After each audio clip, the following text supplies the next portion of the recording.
And good afternoon, everyone. Welcome to Scioto, Illinois, as the West Prairie Southeastern Cyclones host the Alden-Hebron Giants. I'm Dwayne Hulett. You'll get to listen to my voice all afternoon long. I apologize in advance, but hopefully you guys can bear with us as we should be a great contest here.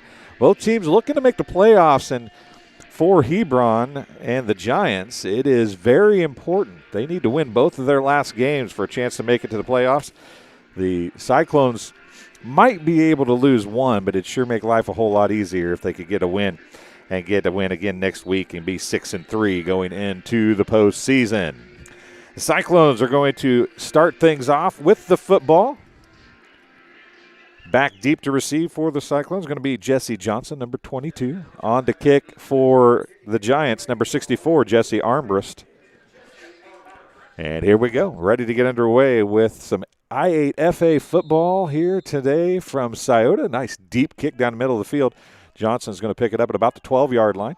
He comes middle now as he's going to break through one defender and then get brought down near the 30-yard line, about the 29-yard line. That's where the Cyclones will start their first drive of the game. 1st and 10 from their own 29. And Ashton Barkley, the senior, brings the play in for the first time here. Is some of the names you'll hear for the Cyclones today. Owen Rigg, the fullback, number 23. Ashton Barkley, as I said, the starting at quarterback. Jensen Laughlin, who had 4 touchdowns last week. And then Xavier Hilton in number 21 will get a run occasionally as well. Barkley's going to be up under center, I formation. One wide receiver near side this time. Barkley's going to hand off to the aforementioned Laughlin. He's got some running room around right side. Across the 50. He's going to be drugged down from behind. But he's across the 50. We'll see where they mark it at finally. They're going to mark it clear to only to the 50. It's a 21-yard run for Laughlin. A Sports Corner first down. It's going to be 1st and 10 Cyclones at the 50-yard line, right in no man's land right now, as Barkley runs the play in from Coach John McCormick.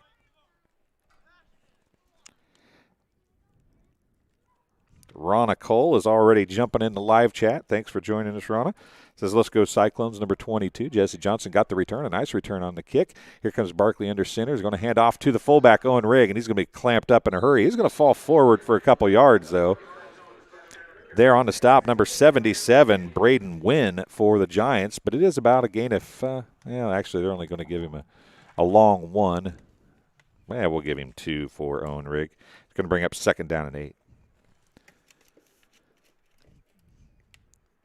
The Giants are big up front, bigger than most of the teams that we've seen in 8-man down here in the south side of the 8-man football association. But see what the Cyclones can do.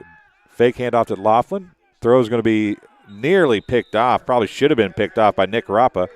Nick Rappa had it in his hands as he undercut the intended receiver, which was Denver Mitchell, I believe. Actually, it was not Denver Mitchell. It was Owen Rigg, the intended receiver. And it falls incomplete. It's going to be 3rd down and 8 after the initial nice run by Jensen Laughlin. It was brought down just barely as he nearly broke it for a touchdown, but he got dropped down after a 21-yard gain. Here comes Barkley from a pistol formation. Laughlin on the motion, and he runs into a whole host of white jerseys. Staying home and keeping contained, number 44, Wyatt Armbrust, and number 20, Parker Ellswick. It's 4th down and 8 for the Cyclones, and it looks like they're going to switch some players out. Rigg comes out. Going in for the Cyclones going to be number 21, Xavier Hilton, and Barkley's going to take the play. It looks like the Cyclones will go for it. 4th and 8 from the 48-yard line of the Giants.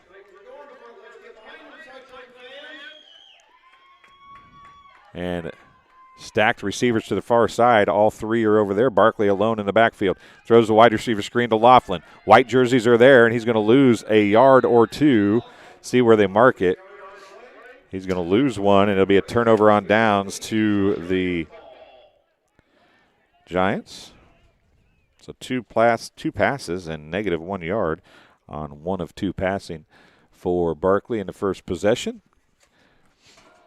Going to be the first time for the Giants to have the football now.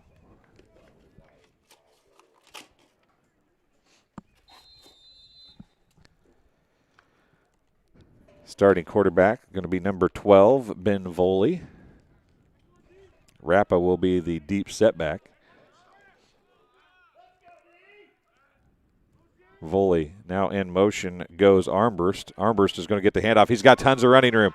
Across the 45 down inside the 30. They're going to throw him all the way down to the 38-yard line.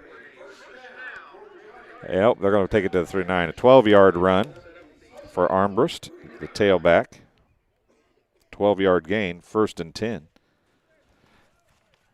At the 39-yard line of the Cyclones now for the Giants. From a spread formation to a tight set now, but only no true setbacks as Voley's going to take the handoff. He rolls off left side, and he's going to go for a gain of 6 or so. See where they mark it to here. Just following his 2 H-backs, it's going to be a gain of 6 for Voley. 2nd down and 4. So they've ran from a spread formation. They've ran from a tight formation with a couple of H-backs that time on the left side, and Voley just followed them right through. Now that looks like they're going to be in an I formation backfield. 2 tight end set for the Giants. Voley under center. Going to take the snap. Ball's on the ground. It's going to be fumbled around, and that was an inadvertent whistle. That whistle was blown way too early. Voley had it. They called him down because he was laying down, but he never really had possession of the football. But they are going to say he was touching it and down, but I don't think he ever had complete possession of it, to be honest with you. He lost a yard. It's going to bring up 3rd down and 5. I really don't know that he had possession of that football that time, but they blew the whistle, and once the whistle's blown, it's done. So they're going to go 2 H-backs near side. Voley in that same formation now as they've flip-flopped it. Voley's going to take the snap. And they're going to hand off to Rappa across the formation. And he's going to – the ball's out again. Another fumble. The second one, but it's going to be back to the Giants again. Rappa is going to go for a gain of 4. It's going to make 4th down and 1. Nick Rappa brings up a 4th and a long 1 for the Giants. Big stop here, or big play here for the Cyclones defense early in the first quarter. 7:47 remaining in quarter number 1. No score yet, but the Giants are at the Cyclones 30-yard line looking at 4th and 1. Voley's going to go forward. He's got some running room. He'll have it easily. He's going to go for a gain of 5, and it'll be 1st down for the Giants. And a player, it looks like Voley, maybe on the ground. It is the starting quarterback holding his left knee, it looks like, Ben Voley. We'll take a break, and we'll be back here on TSSR Game Time Live, presented by MDH, in just a couple seconds. I went through MDH when we were trying to get pregnant. We were struggling the first year, and then when we got pregnant, I stayed at MDH and through labor and now for pediatrics. My experience was nothing short of phenomenal. I was met with amazing staff members who helped me through concerns that I had when she was first born, helping me learn how to be a new mom. It was really reassuring and comforting knowing that I had so much support and kindness around me. My entire pregnancy at MDH was amazing. MTC Communications is building a high-speed fiber network in our community, and we're putting priority on the areas with the greatest interest. That means we need your input to let us know you want us to build fiber in your area first. Experience the speed and convenience of fiber internet by visiting our special website and registering. Let us know you want fiber internet today and make your voice heard. And we're back. Foley got help off. He came into the game with an ankle injury. Greg Phelps just told me. Not sure if it's an ankle or a knee, but he's coming off very gingerly. And Armbrust is the new quarterback now. He's going to hand off. Nope, fakes it to Rappa. He's going to pitch it out forward. It's actually a pass because he pitched that forward. Was he behind the line of scrimmage is the question. That's a pass, though, because it went forward. Armbrust is going to go for a 7-yard gain.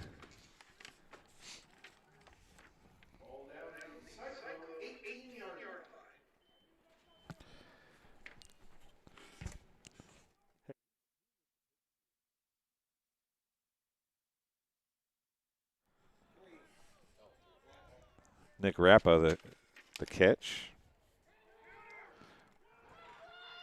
And Rappa is going to waltz into the end zone, a 18-yard touchdown run for Nick Rappa.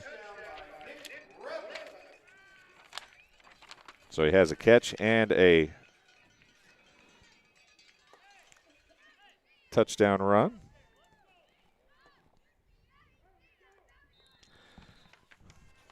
So no ill effects as of yet.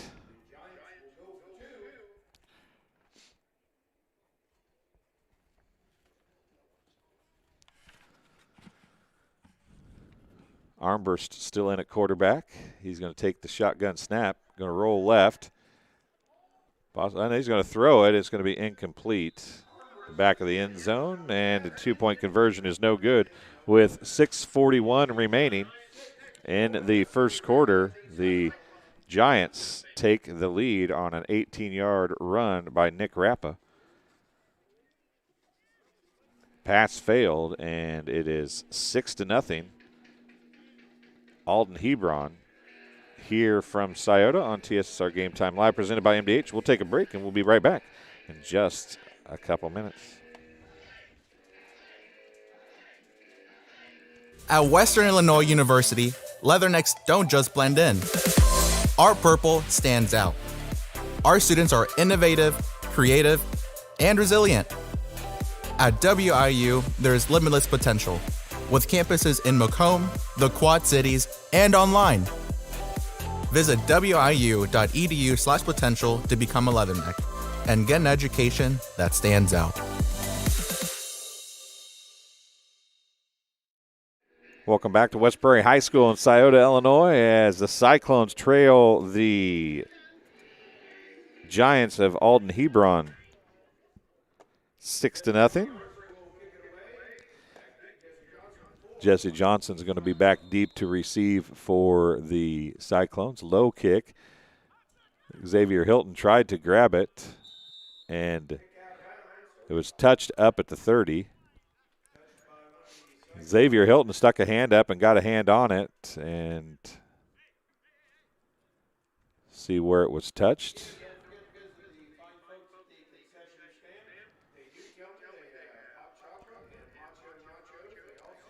So it'll be out at the 25-yard lines where it went out of bounds after Xavier Hilton did get a hand on it.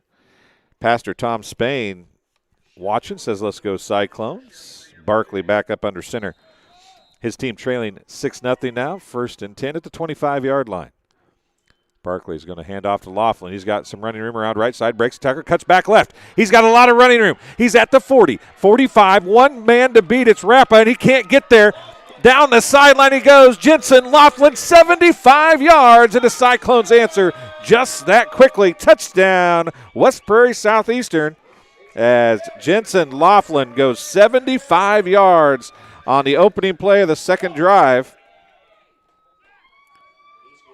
He's got 96 yards on 2 carries now, and the Cyclones have knotted it at 6 with 6:24 remaining in the first quarter.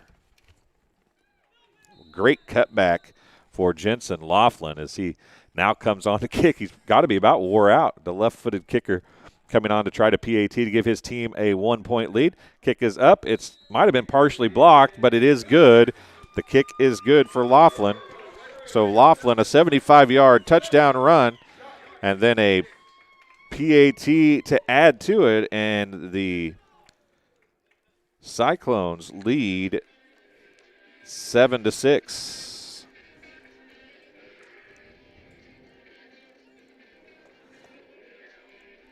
Once again, we have 6:24 remaining in quarter number 1. Cyclones are up 6-0. This game being brought to you by JoJo's Gaming Parlor. JoJo's Gaming Parlor offers the best gaming experience in the McDonough County area. Stop in for a cold drink and a chance to take home a nice wad of cash while you're at it. Also on game nights, check out TSSR Game Time Live, presented by MDH Events, live on the big screens. Come join your friends at JoJo's, located at 776 North Cole Street in Bushnell. Cheer the Spartans on to victory. So the first Tom Conklin State Farm touchdown of the day goes to Jensen Laughlin, as he runs in from 75 yards out on a play that was designed to go right. He cut it back left, found an open lane, and just outran Rappa. And Rappa had a good angle. He looked like he should have been able to cut him off, but he just outran the angle, did Laughlin, and it's a 7-6 lead for the Cyclones here from Scioto, Illinois. Again, I'm Dwayne Hulett. Will Phelps is on the camera today. There's a nice high kick for Laughlin. It's going to be caught at about the 12-yard line. Rappa now is going to be wrapped up by by Jesse Johnson.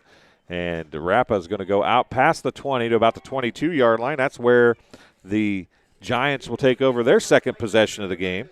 They will get the ball first to start the second half, so they are ahead of serve currently, because they did get the turnover on downs on the first series for the Cyclones. So Cyclones defense needs to get a stop here to get back on serve. See if Voley is able to come back in today. He's still sitting on the bench on the far side with his leg up, shoe off, ice on the ankle. So Greg Phelps was right. Ankle does appear to be the problem again for Voley. This time Armburst is going to roll out. The pass is thrown out to number 34, Mason Watts. We'll see if they give him a gain of 1. Give him a gain of 1 for Watts, his first reception.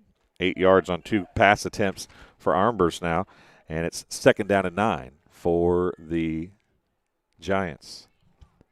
Very short one. That's pretty generous giving them a yard on that, I suppose, now that I look where the downstick is. But we'll give the Giants 1 anyway. Got to be fair. They moved it forward. They deserve something out of it, right?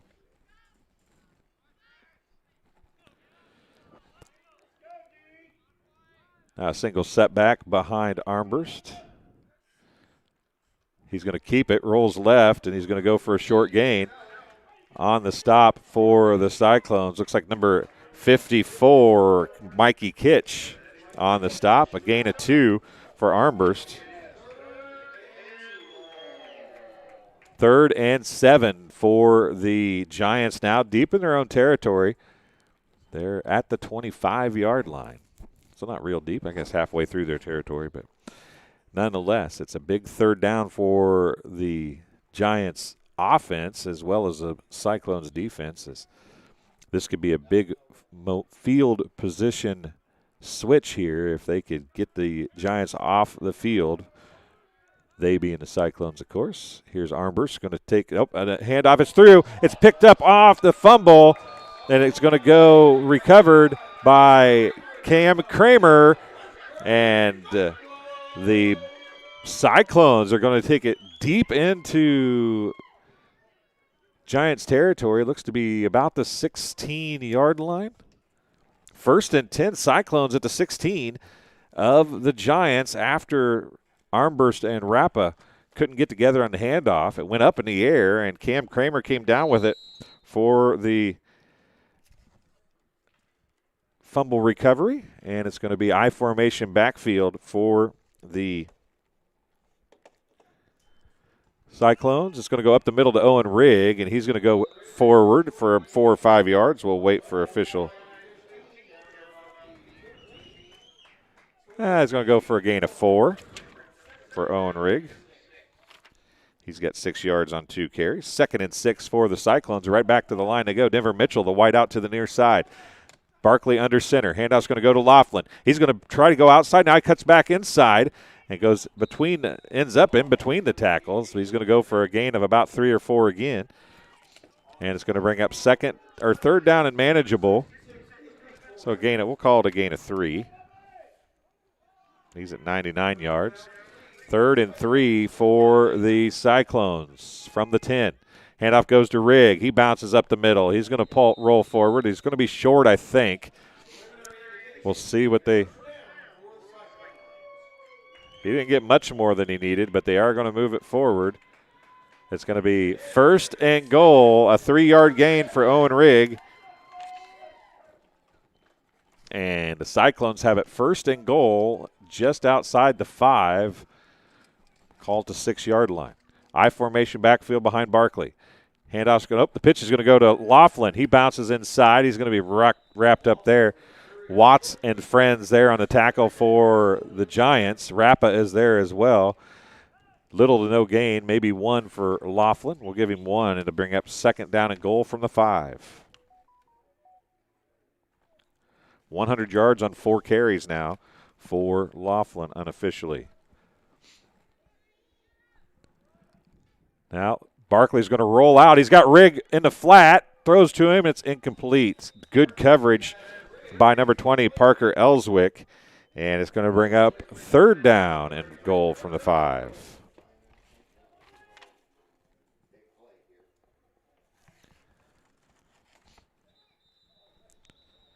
And the Cyclones are going to take a timeout.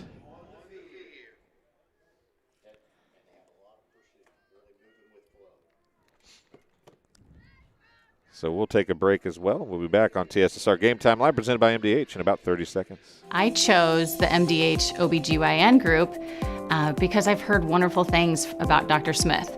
And upon entering the office, I really got along with everybody and got a warm feeling.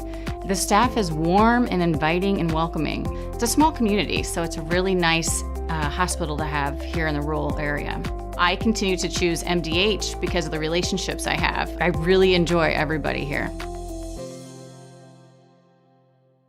Welcome back to Scioto, Illinois.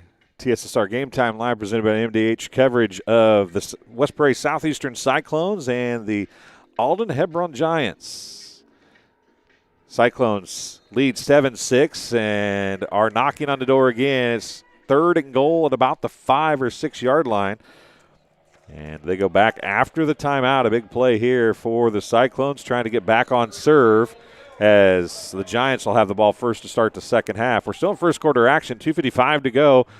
Barkley under center. Pitch is going to go out to Laughlin. He cuts inside. He's got some running room back to the middle. He's in for a touchdown. Jensen Laughlin, a 5-yard touchdown run for the Cyclones. His second touchdown run of the day, and the Cyclones up their lead to 13-6. 2:53, I guess. I think. There's so many light bulbs out on the scoreboard, folks. I can't tell for sure how much time's left. I think it's 2:53. Well, the Giants have their first penalty. It's minimal. It's 1.5 yards. First penalty of the game for either team, actually. Laughlin is going to be on to kick the PAT after the 5-yard touchdown run.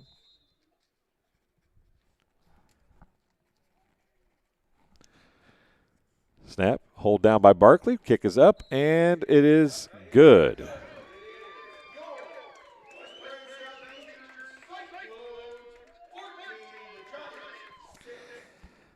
So the Cyclones answer and get back on the scoreboard with the touchdown. And the PAT, 14-6 Cyclones with 2:53 to go in the first quarter. It's a Tom Conklin State Farm touchdown for Jensen Laughlin, his second Tom Conklin State Farm touchdown of the day.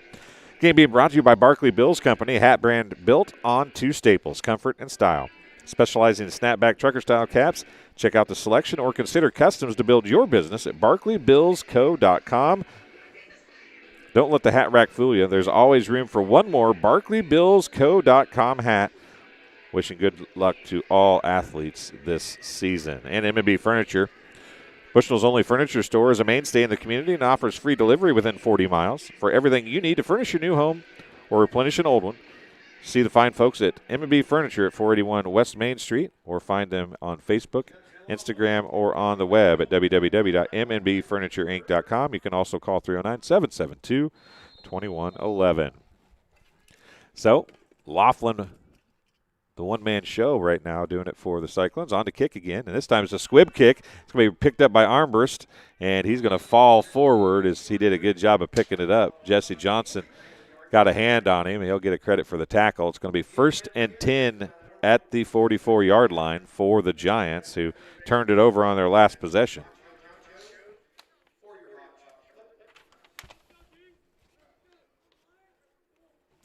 Armbrust is still going to be the quarterback for Alden-Hebron.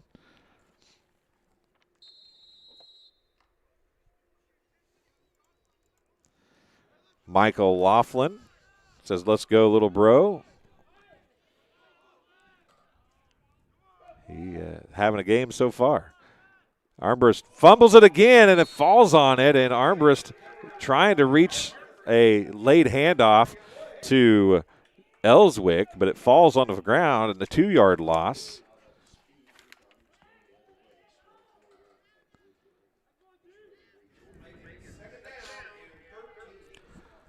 I called it a loss of 2. Greg calls it a loss of 3. He's probably right in the middle there somewhere, so I'm not going to erase it, though, so I'm just going to leave it.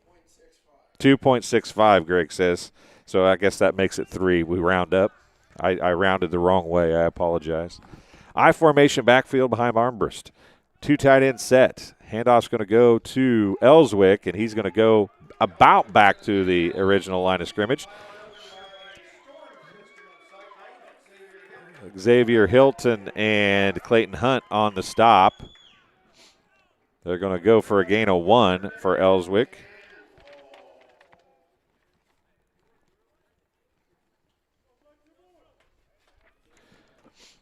Third down and 11, maybe 12 for the Giants. Another big play. They fumbled the ball in the last third down play, which resulted ultimately in the Jensen Laughlin 5-yard touchdown run. Armbrust now from the shotgun. In motion coming is Ellswick.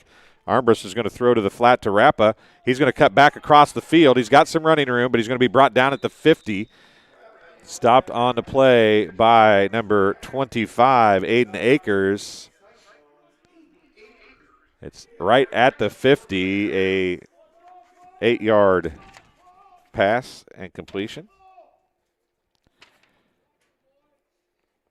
4th down and 4 for the Giants. It looks like they're going to go for it.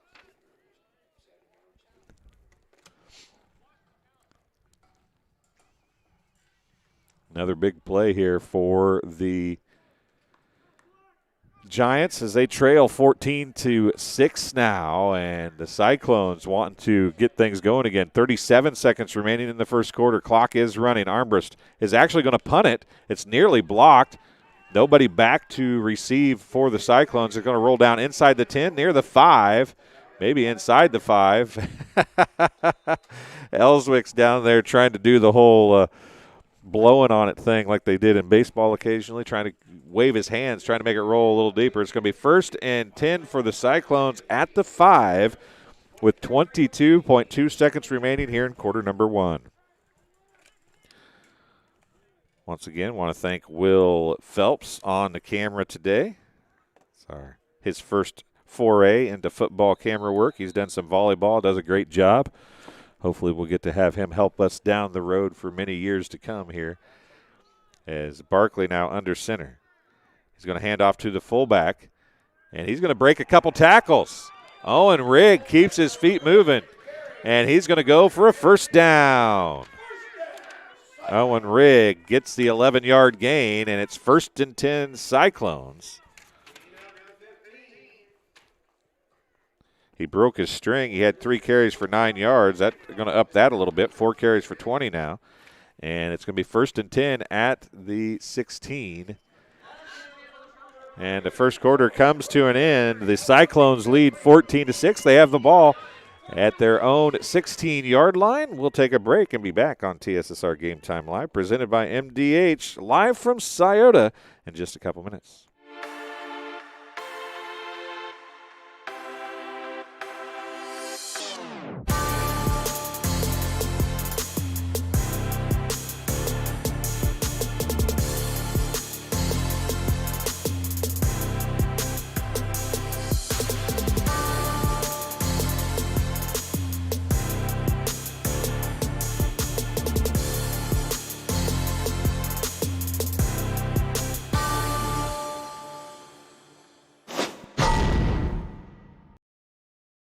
Well, I've always had an interest in the medical field, and then growing up, I actually went through physical therapy myself for an injury, and that got me back to playing my sports and the activities that I loved. So seeing that firsthand, I got to see how much physical therapy could really benefit others. And welcome back to Scioto, Illinois. Cyclones and Giants here on TSSR Game Time Live, presented by MDH. Second quarter action coming your way as we're just about ready to get underway. Handoff's going to go up the middle on the carry to Owen Rigg. Not much on that one. A gain of a couple. Big second down and 8.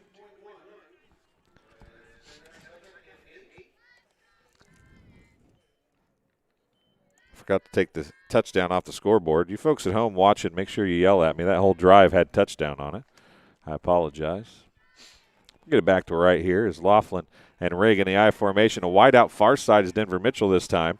It's going to be Barkley pitching it out to Laughlin. He cuts inside, breaks one tackle, goes across near the 20, and then there's going to be possibly a face mask at the end. The flag came right at the tackle. We'll see. He's out to the 20. It's a gain of 3. Maybe it's a hold or a face mask. Personal foul, face mask it is. So they stopped him short of the 20 from where they're marking it from. So he's going to get 2 is Laughlin. A penalty for the Giants, a 15-yard variety. They've got 16 yards in penalties. Personal foul brings up first down Cyclones. Barkley in this pistol now. Handoff's going to go to, big stop there by Mason Watts as he was in the backfield in a hurry. A handoff was to Owen Rigg, and he had nowhere to go. Mason Watts, a big stop there, loss of 3 for Owen Rigg. Once again, if you're watching from wherever you're watching from, if you're a Giants fan or if you're a Cyclones fan, hop in our live chat. Tell us where you're watching from, who you're cheering for. We love to be interactive with you folks in the live chat. Just keep it clean and somewhat fair if you can, but we'd love to talk to you from wherever you're watching from. Owen Rigg, the deep setback and shotgun formation is Barkley. Laughlin going in motion. Handoff, nope, the fake. He's going to roll right. He's got somebody deep downfield. It's Denver Mitchell. It went over the hands of Jake Nielsen, who was undercut the route. Denver Mitchell, though, couldn't quite reach out and grab it. It's an incomplete pass. Ashton Barkley is 1 for 3 for -1 yards. And he's had 2 that were nearly picked off, including that one that just went over the outstretched arms of Nielsen. Nielsen has about 4 inches or 5 inches, it looked like, on Denver Mitchell, and neither one of them could actually catch up with it, even though Mitchell was behind Nielsen. But they both got just about as close to it as the other one did.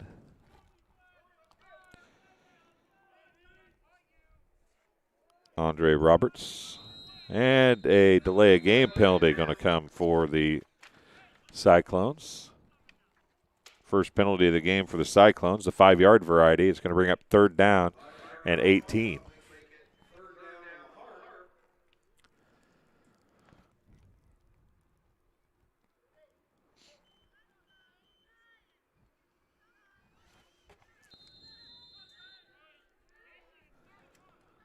Barkley, 2 setbacks, 1 to each side. He's going to roll right. Got somebody in his face. He's going to tuck it and try to run now. He breaks a couple tackles, keeps his feet moving. He's going to go out to the 35-yard line, gets the penalty yardage back and a little more. So he's right back to the original line of scrimmage. He's going to gain 8 as Barkley, but it's going to bring up 4th down and long.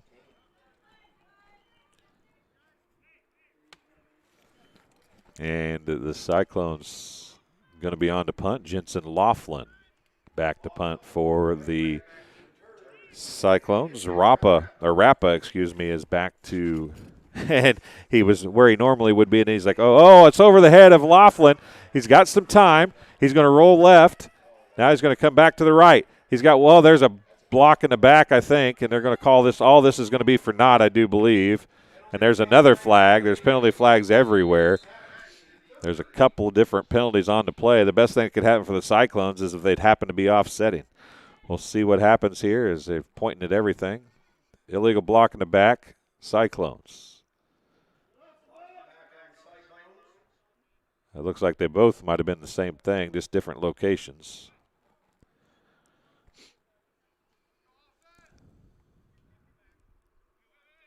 Penalties declined. First down. And you wonder why they decline that, folks. And the simple reason is if they don't decline it, the penalty's from the end of the run or from the spot of the foul, and the Cyclones get a chance to punt it again. This way they get the ball at the Cyclones' 30-yard line. So the Giants back in business now with 9:23 remaining in the second quarter. Cyclones up 14-6, but the Giants in West Prairie Southeastern territory now.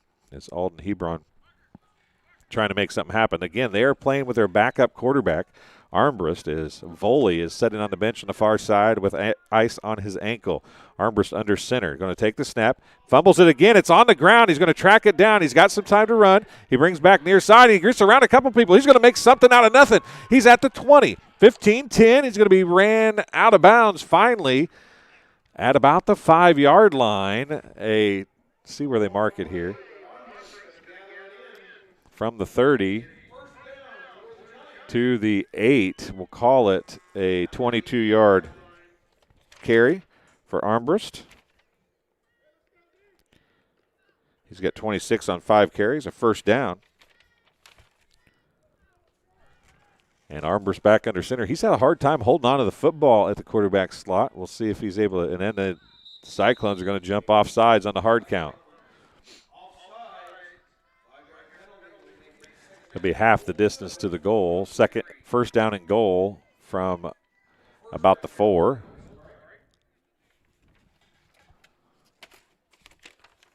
So about a 4-yard penalty. Had some odd yardage penalties with half the distance stuff going on here. Spot of fouls and so on. Handoff's going to go to Rappa. Rappa is going to be brought down by Owen Rigg and friends. Also there on the stop, number 54, is Mikey Kitch. And it's going to be no gain on the play.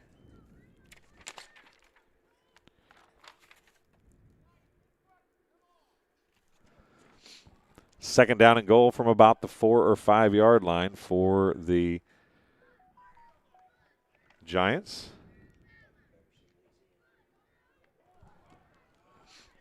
Two wideouts near side, I should say, is Nielsen and Rappa. Rappa's going to go in motion.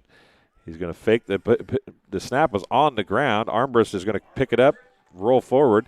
Not going to get there, though. On the stop, Barkley and others. I think Barkley was the first one in at the ankles, and Owen Rigg was there as well. And again, no gain that time for Armbrust. And he's got 26 yards on 6 carries unofficially. Third down and goal from the 4. 7:57 remaining in the first half. Clock is running. Second quarter action in I-8FA football from Scioto, Illinois, West Prairie High School. West Prairie Southeastern Cyclones and the Alden-Hebron Giants. And again, they just try to push it right up the middle. A gain of 3 for Armbrust, but it's fourth down and goal. Actually, only a gain of 2, that's right. Fourth and goal at the 2 now for the Giants, and you might just see another sneak like that.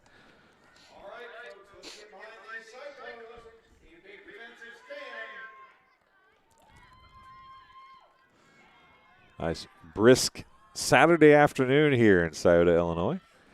Armbrust is going to be under center. I thought he was going to take it from a pistol, but he is back under center. He's going to take snap, roll forward, and what are they going to call? Offsides on the Cyclones. A 1-yard penalty. Going to be. The sad thing is they had that stopped, I think. So the Cyclones have had a 5, a 4, and a 1-yard penalty. They got 3 penalties for 10 yards.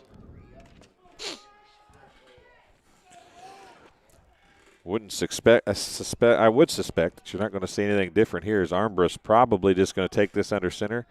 Might do it on a quick count, actually, as we'll see if Mikey Kitch and friends can keep the Giants out of the end zone here. Oh, he is going to walk up under center. And he's going to roll right. He's going to throw back to the left, and wide open is Nielsen.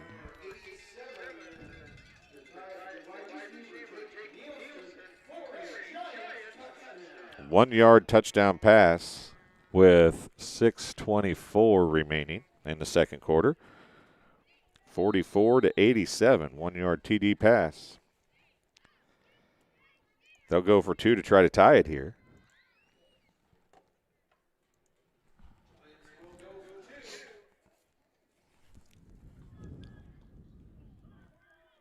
Armbrust alone in the backfield. Two H-backs to the right side. His snap was on the ground. He's going to pick it up. Mikey Kitch has got him, and he's going to be dropped in the backfield again. Run it failed.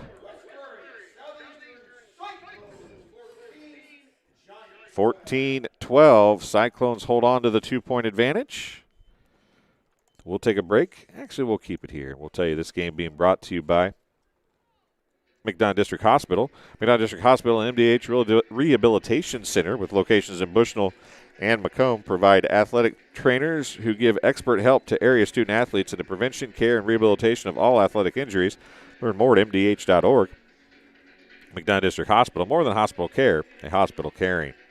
And MTC Communications, having slow, unreliable internet just doesn't cut it in today's world.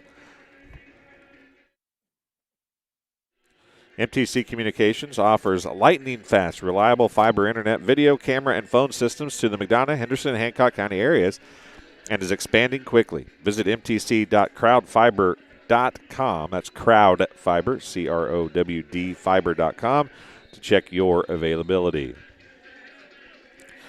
So, as we said, the game is back on serve now. But the Giants will have the ball first to start the second half. 6:24 to go here in quarter number 2. It'll be Cyclones football after the kick. It's a squib kick picked up by the up back, and he's got some running room. Going to be out near the 50. Aiden Akers on the return, and it's going to be 1st and 10 for the Cyclones right on the 50-yard line.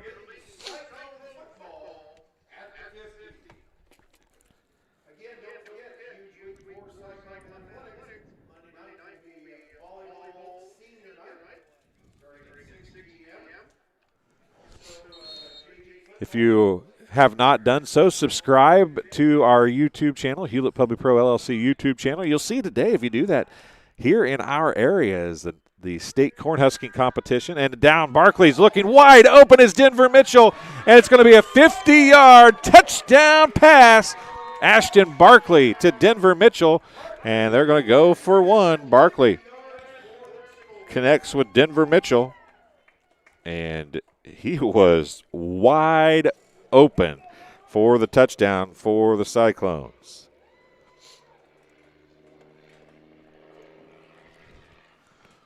Laughlin on to kick again. Barkley on to hold. Andre Roberts to snap the long snap to Barkley. The left-footed kicker, Laughlin, sets, holds down, kick is up, kick is good. And the Cyclones answer. We'll take a break, and we'll be back here on TSSR Game Time Live, presented by MDH, right after this. We're always moving. Scratch that. We're always moving forward. But forward can sometimes look a little backwards, or like circles, or like nothing at all. But we never stop. We never stop because life never stops. It's hard to stop a train. And welcome back to Scioto, Illinois. The West Prairie Cyclones set to kick off. Jensen Laughlin ready to do so after a 50-yard touchdown pass from Ashton Barkley to Denver Mitchell, who was wide open. You can't get much more open than that. You wonder why you kick PATs when other teams go for two, folks. Right now is the reason why you see they do that. When you have a kicker that can kick them regularly and effectively, they are now up 2 scores over the Giants. And the Giants getting the ball back, but the best they can do is cut it to 1. And another deep, nice kick inside the 10, down to the 5. Rappa has it. He loses his footing, comes near side. He's going to be wrapped up, though, inside the 20. Jesse Johnson. And also back there, number 50, Drew Powell. And it's going to be 1st and 10. Giants at their own 17-yard line.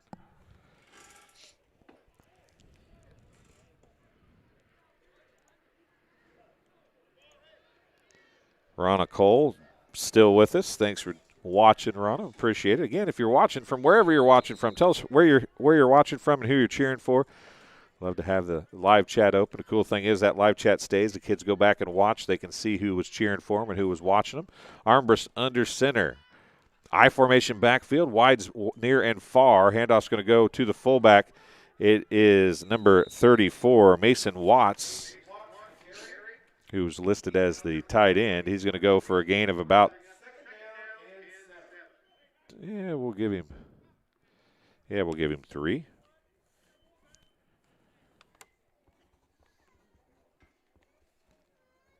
Second and 7. Foley still over on the sideline with ice on his ankle. Armbrust back under center. They've had trouble with snaps, both holding on to the snaps under center. Now it's going to be thrown out. That's a lateral to Rappa, and Owen Rigg and Xavier Hilton on the stop, and it was a run. See if they move it back any. Will be a loss of 1 for Rappa. 3rd and 8 for the Giants.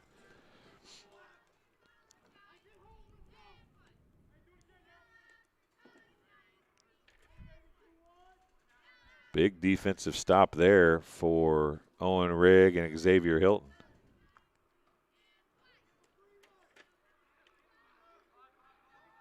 Armbrust back up under center. 2 tight ends this time with an I formation backfield. Armbrust going to take the snap, drops it again, and that time it might have been Kitch falling on it. He couldn't get there, though. It's going to bring up 4th down, a loss of 2 for Armbrust.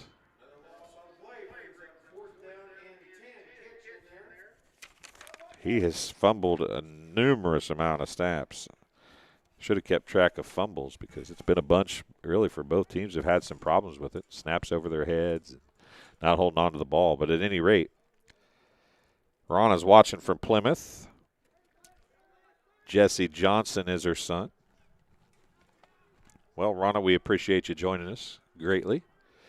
Jesse's having himself a pretty good game. On to punt is Armbrust and nearly blocked. And it goes out of bounds, and I don't even know. We'll see where they mark it at here. It went out of bounds at the, well, where are they going to put it? Ends up being a 10-yard punt. It's going to bring up 1st and 10 Cyclones at the 27-yard line of the Giants.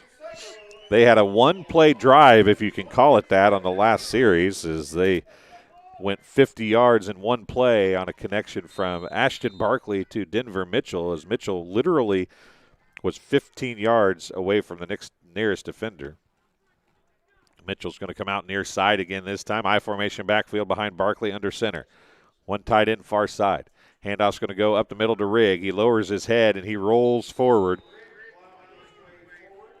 He's going to go for a gain of 3 or 4. We'll see where they mark it. Gain of 4 for Owen Rigg. 2nd and 6.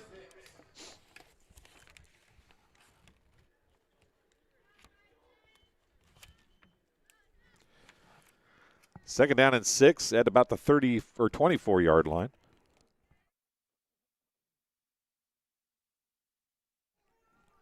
Barkley back under center again. Handoff's going to go to Rigg again. He Barrels forward again, down to the 20. Another gain of 4.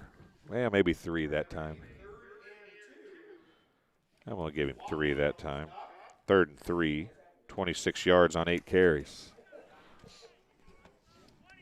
2:50 remaining here in quarter number 2. Cyclones up 21-12.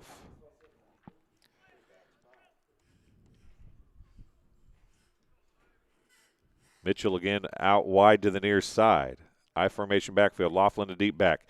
Handoff's going to go on a stretch play to Laughlin. He's going to be inside the 20, but he's going to be short of the first down. Going to be a gain of 1, 4th and 2.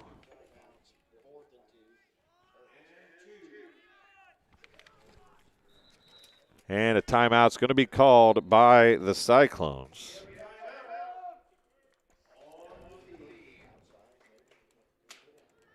Their second timeout of the half. They have 1 remaining. Game being brought to you by Community News Brief. For all your local news, subscribe to the Community News Brief weekly edition mailed directly to your home every Friday. You can also log on to their website at Community News Market and download their Monday and Wednesday editions for free as well. You can buy copies at select locations in Bushnell, Colchester, Blandonsville, and Macomb. Some exciting news coming for those of us here at TSSR, the Tri-State Sports Report. We used to do a thing called TSSR Bites, and we're going to add that to the Community News Brief starting with the basketball season. You'll start seeing some articles in the weekly edition as well here this coming week, as we've got a Bombers story and possibly a West Prairie story coming as well. Laughlin, a snap over his head, and he's going to have to fall on it. It's going to be a turnover on downs. 2 long snaps have both went over Laughlin's head, as he looked like he was either going to run that or maybe do some sort of a drop kick, but it's going to be a 15-yard loss for Laughlin, who unfortunately for him is going to take him under the 100-yard mark. Turnover on downs, possession to the Giants, and the Cyclones had a chance to really go up big here in this contest with that possession, but unable to get the job done there. So it'll be 1st and 10 Giants at their own 34-yard line.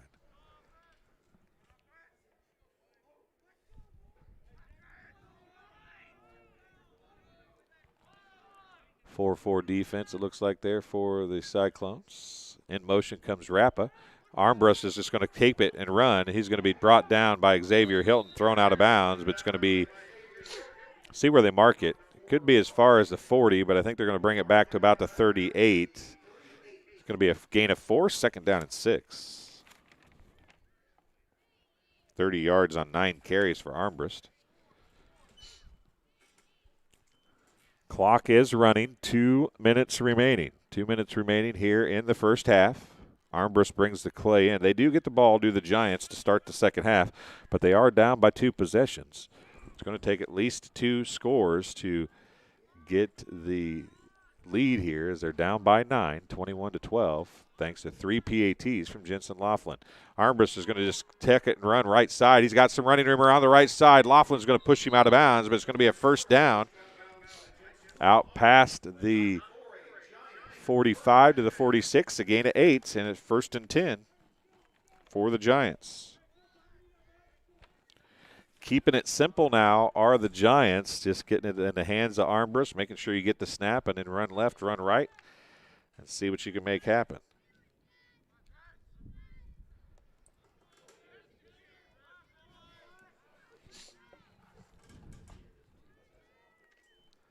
Armbrust is going to throw right out to Rappa. He breaks a tackle, breaks another tackle, and he's across the 50 to the 45.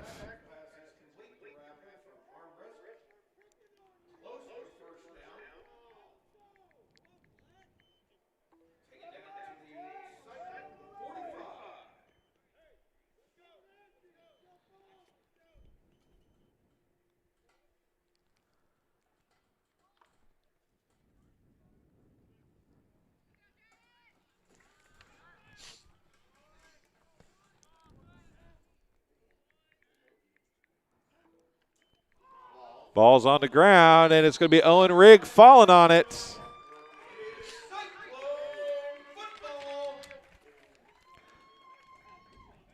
Owen Rigg gets the fumble recovery, and it's Cyclones football with 1:24 remaining at the 45-yard line.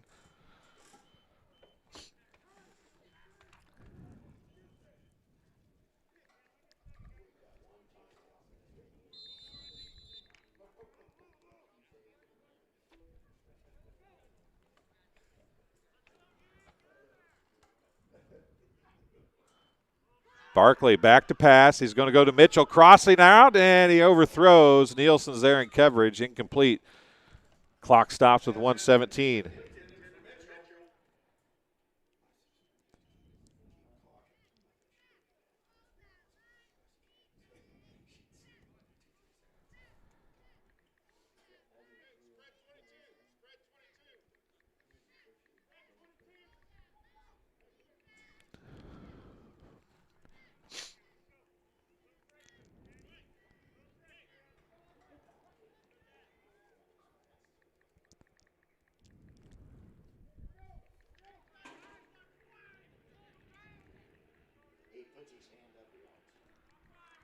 Two wide receivers near, in motion coming is Rigg. Low snap to Laughlin. He drops it again, and we'll see who ends up with it. Clock is stopped, and it's going to be Giants football. Laughlin's going to lose 3 on that play.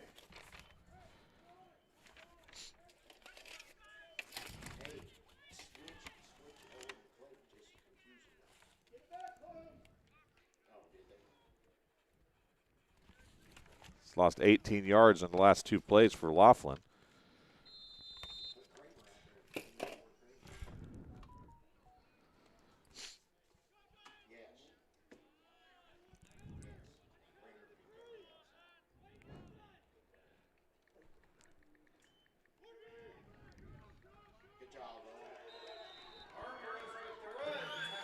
Rigg stops Armbrust on a short gain. 1 minute remaining and a timeout on the field.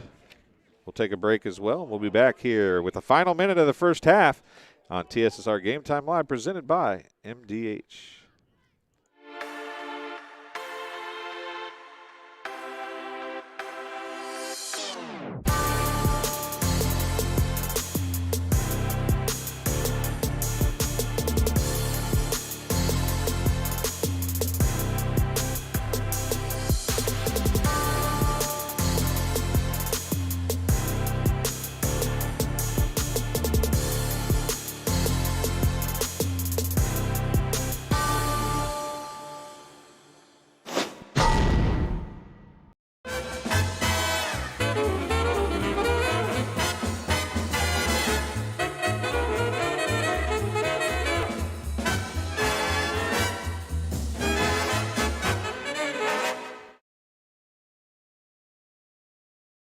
And welcome back. Final minute here of the first half. Armbrust is going to take the snap, rolls right, looking to throw, tucks it in, run up field. He's going to have a first down to the 30. Tried to get out of bounds, and they said he did. A gain of 12 or 13, a gain of 12 for Armbrust. He's got 11 carries for 50 yards. First down.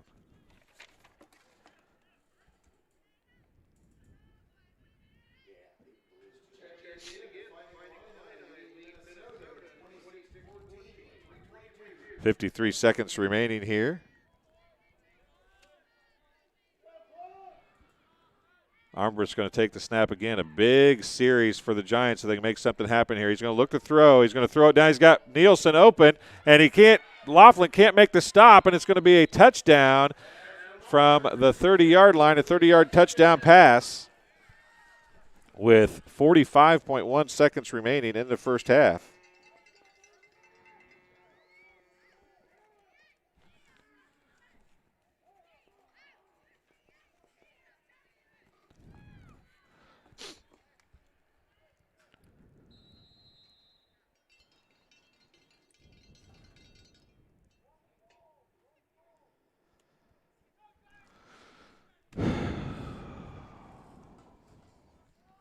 We're going to have an interview from MDH. Played it last week, but we're going to play it again for you this week just so we can make sure you know that as we go for the two-point conversion here. And it's going to be dropped in the backfield again. It's Mikey Kitch. Armbrust can't get going anywhere, and it's going to make it 21-18.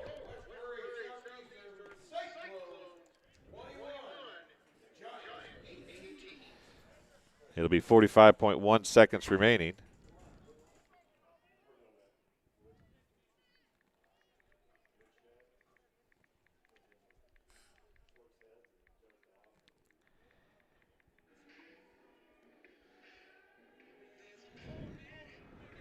They're having some problems getting the Bushnell game on right now. Had the stream key set. Somebody messed with it, changed it, so now we're having problems getting it on.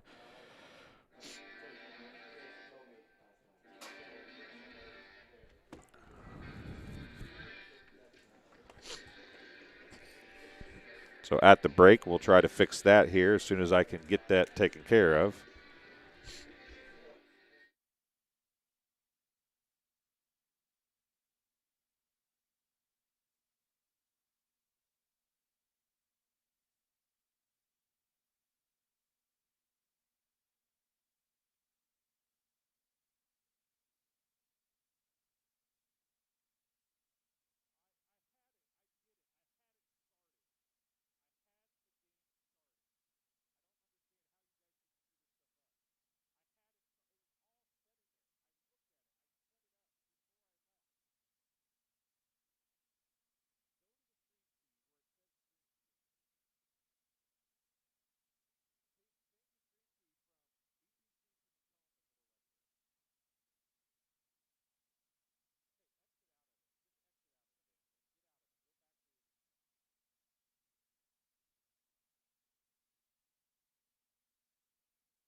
Nielsen with an interception for the Giants as Barkley was intercepted.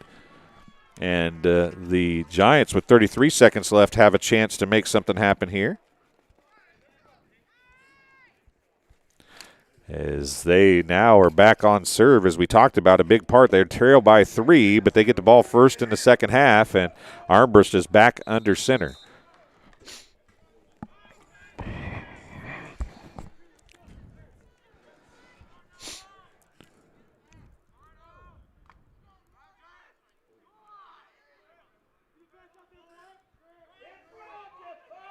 Armbrust going to take the snap. It's 3 wide receivers far side for the, and in the backfield in a hurry is Cam Kramer breaking through, and a timeout's going to be called. It's going to be a loss of 4.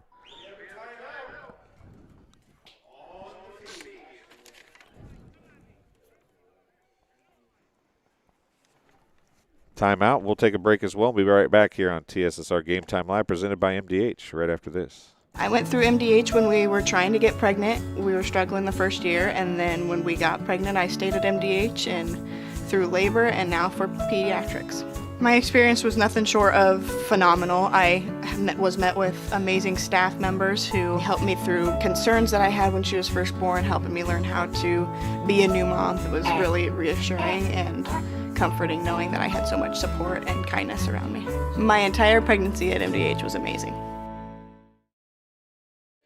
Welcome back to Scioto, Illinois, as the Giants have taken control here and trail by 3, but have gotten back into this ball game. 25.2 seconds remaining, and they have a chance to take a lead here, but they do get the ball to start of the second half. Armbrust going to go back under center again. 3 wide receivers far side. 2nd and 14. Armbrust rolls right. There's a hold right in front of the referee. No call, and then Rappa's going to catch the pass. He's going to go for a gain of 6 and another timeout, the last timeout of the half for the Giants. A gain of, well, see where they mark it. Gain of 6. We'll call it a gain of 6 to Rappa.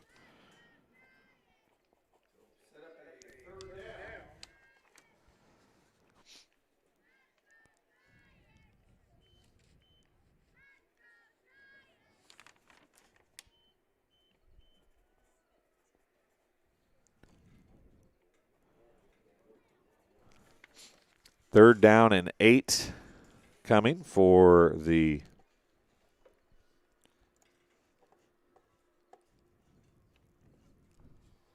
Giants. Their last time out, 16.8 seconds remaining.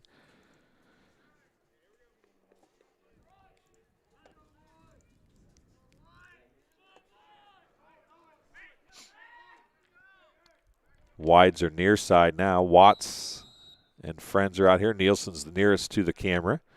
Armbrust under center. They got one wide out far side. Rappa's going in motion to the right side. Armbrust is going to drop back to pass. Looks right. He's got a receiver breaking free. Can he get there? He cannot. Overthrows him. 10.4 seconds remaining. It'll bring up 4th down.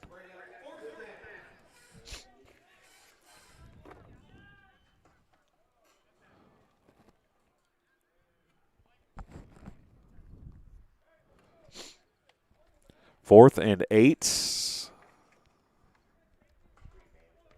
10.4, I believe, left on the clock.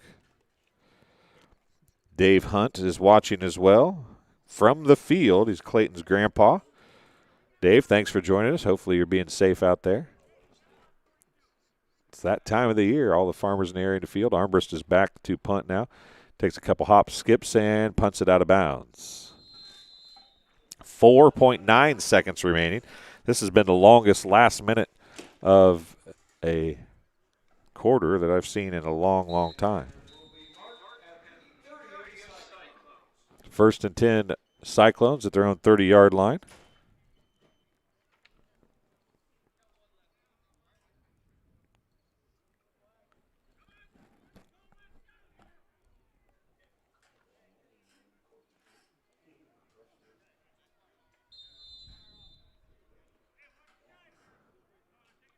Barkley under center, I formation. He'll probably take a knee, I would imagine, and he will. That'll be the end of the first half of play. Cyclones lead 21-18 as we head to the half. We'll be back in just a couple minutes here on TSSR Game Time Live, presented by MDH, right after this. MTC Communications is building a high-speed fiber network in our community, and we're putting priority on the areas with the greatest interest. That means we need your input to let us know you want us to build fiber in your area first. Experience the speed and convenience of fiber internet by visiting our special website and registering. Let us know you want fiber internet today and make your voice heard.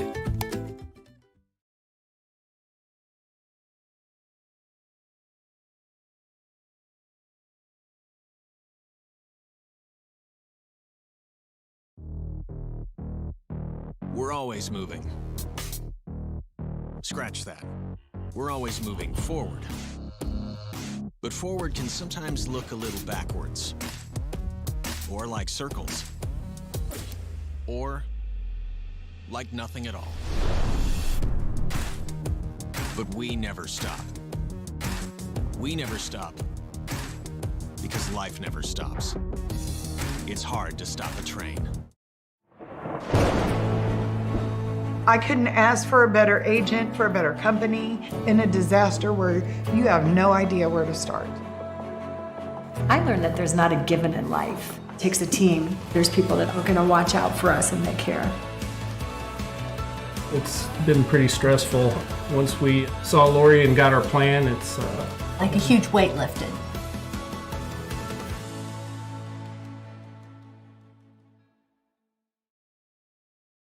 And welcome back here to Scioto, Illinois. As halftime, the Cyclones lead the Giants 21-18. The scoring plays in the first half look like this.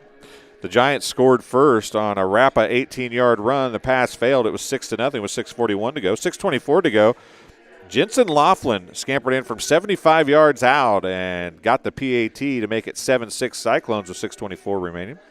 The 2:53 mark of the first quarter, Laughlin scored on a 5-yard run, kicked the PAT, and it was 14-6.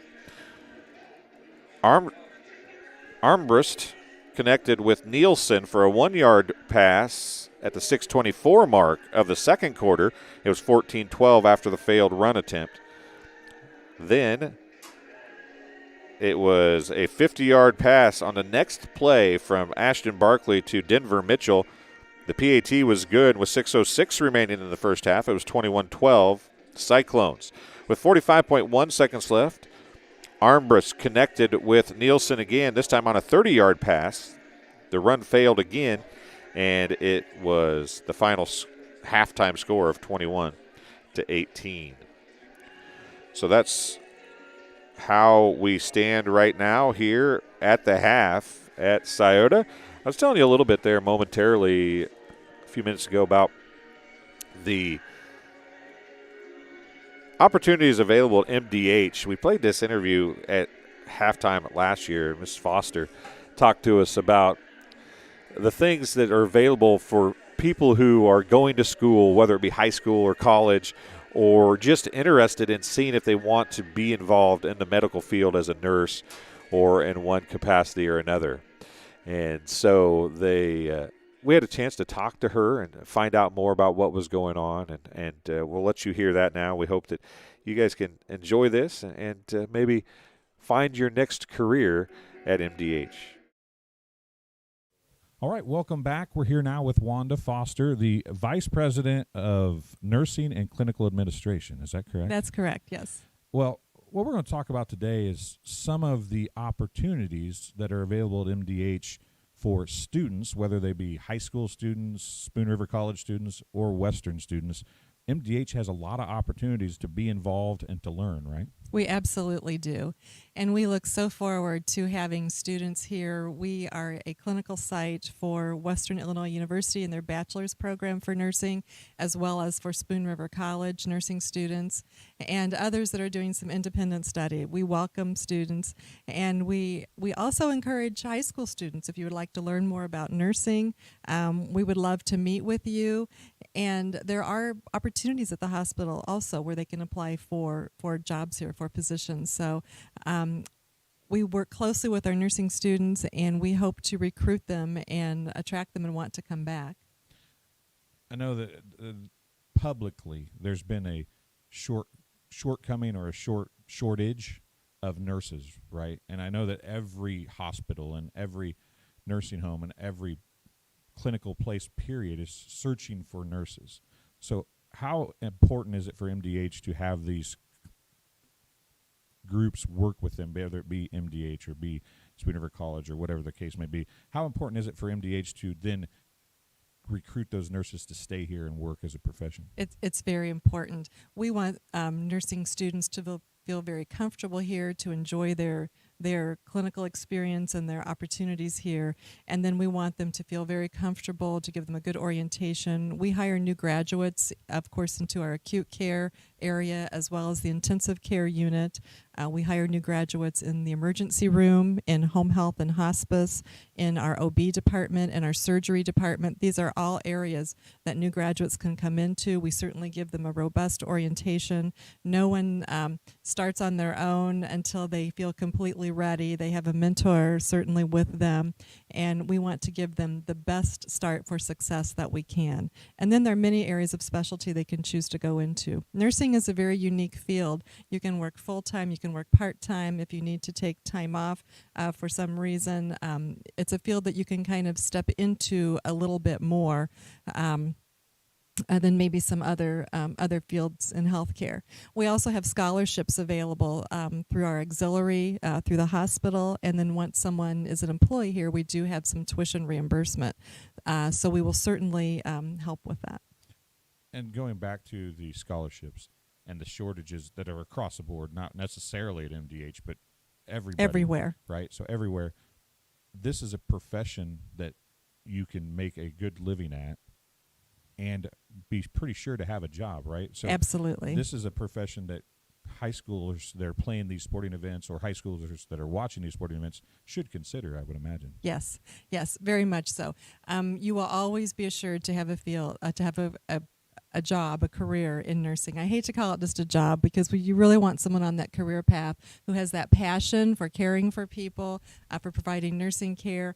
Through your education and through your orientation, we can teach you your skill set. But if you have that passion and the desire to be in the nursing profession, you will do fine. Yeah, a career and a job, while they might be listed as the same thing, they're really not, correct? I mean, if your career is being a nurse, you're probably going to enjoy it a lot more than if it's a job, right? That's right. And you don't go into it first and foremost for the money. You go into it because that's what you want to do with your life, and the money certainly will follow. Yeah, and that goes for anything probably, Yes. but the nice thing is right now, whether the money's good or bad, there's always going to be a job. There will. If you can get through the schooling and you can learn to love what you're doing, there's always going to be a job for you, right? And it's not something for high school graduates exclusively. We have many people who have made changes midlife. We have people who have retired from their career in one thing and have chosen to go into nursing. So it's open for any age, and we certainly welcome that. And you mentioned there's different areas of expertise for nurses. People think of that for doctors, but it's really that same way for nurses, right? I mean, you can be a surgical nurse and really become a great surgical nurse, or you can become a great ICU nurse, or you can do all those things. Yes. But if you really want to focus on something or be at OB, which you guys have a great OB department here, if that's what you want your focus to be and you really love working with expected and new mothers and young babies, you can do that, right? You can do that. We also have positions in our MDH physician clinic practices as well. And if you are in nursing and you can choose to specialize in a certain department, you can choose to go on and be a director or a clinical care coordinator. You can go back to school and become a nurse practitioner, become a certified registered nurse anesthetist. You can go many different directions and really as high as to whatever extent in your education you would like to pursue. Well, Wanda, thanks for coming and talking to us. We greatly appreciate it. I know that there's probably specific places within MDH that they can reach out to, correct? Is there somewhere that they need to call if they're interested? I would call involved? our human resource department and start there, and then they can help direct and guide you. They can tell you about openings that we currently have. All of our current positions are listed on our MDH website, www.mdh.org. But certainly any positions for high school students, if they would like to start somewhere within the organization or volunteer experience, reach out to Human Resources and they can help direct you. Well, again, thank you very much, and we'll talk to you again soon. Thank you.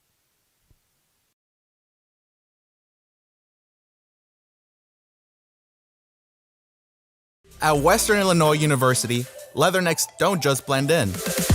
Our purple stands out. Our students are innovative, creative, and resilient. At WIU, there's limitless potential, with campuses in Macomb, the Quad Cities, and online. Visit wiu.edu/potential to become a leatherneck and get an education that stands out.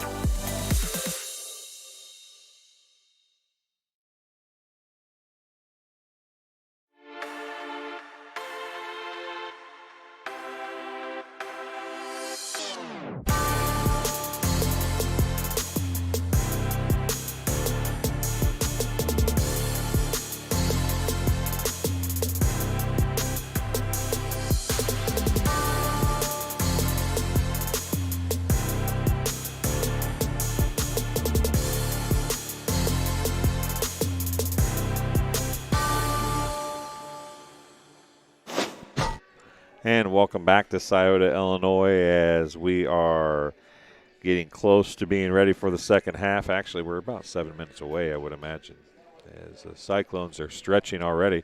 Giants have not made it back out to start stretching. Still 4 minutes on the game clock, which could mean as many as 7 minutes left in the halftime session. Game being brought to you today by Adams Experts. Looking for a top-notch local computer sales and repair service? Call Adams Experts in Quincy at 217-214-3423 for fast, friendly, and affordable assistance. We make technology work. That's Adams Experts your go-to when your computer goes down.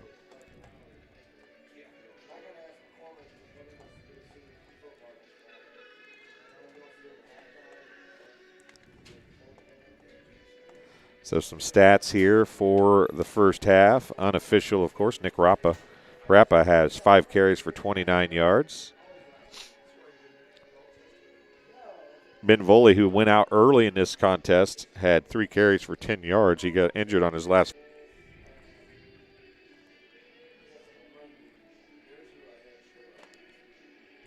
So we are silent here for a few minutes. We're going to play a couple more commercials, and we'll be back on TSSR Game Time Live, presented by MDH. We're always moving. Scratch that. We're always moving forward. But forward can sometimes look a little backwards. Or like circles. Or like nothing at all. But we never stop. We never stop because life never stops. It's hard to stop a train. MTC Communications is building a high-speed fiber network in our community, and we're putting priority on the areas with the greatest interest. That means we need your input to let us know you want us to build fiber in your area first. Experience the speed and convenience of fiber internet by visiting our special website and registering. Let us know you want fiber internet today and make your voice heard. And welcome back one more time to Scioto. It's 1:20 on the game clock at the halfway point here. Not sure if we'll put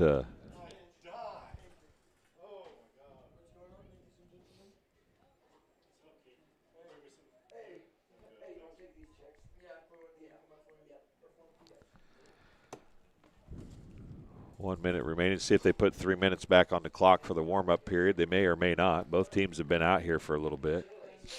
We'll see if they do it or not. It is 21-18. The Cyclones have the lead, but it will be Giants ball to start the third quarter as we get ready to go here in just a few minutes.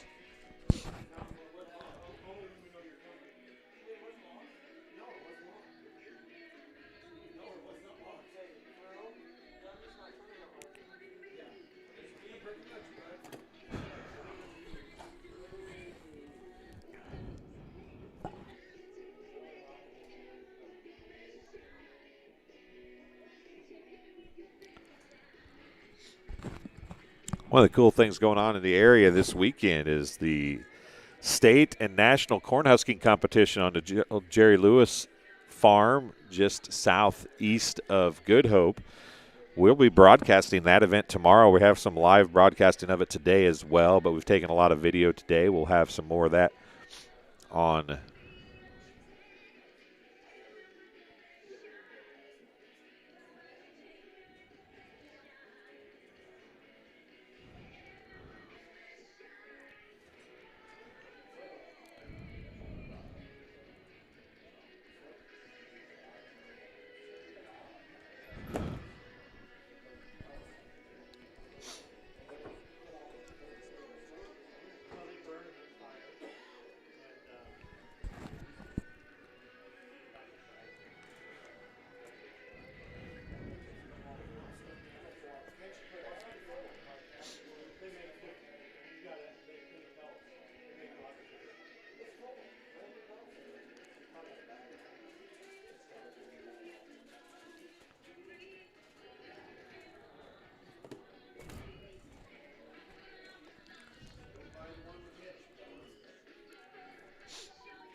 They did put 3 minutes back on the clock, as I was saying.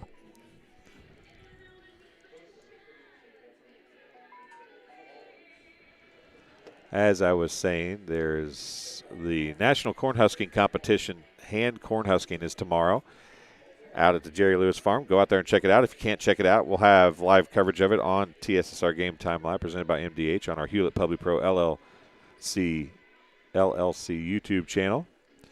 As the Cyclones heading out to kick off here as we get ready to start the third quarter. And they will be leading by 3, but the ball goes, of course, to the Giants to kick things off here. So we'll see what these two teams made for adjustments at the half. Both teams played well in spurts and had some mistakes at spurts, so we'll see what happens here as we move into the second half as Jensen Laughlin on to kick for the Cyclones.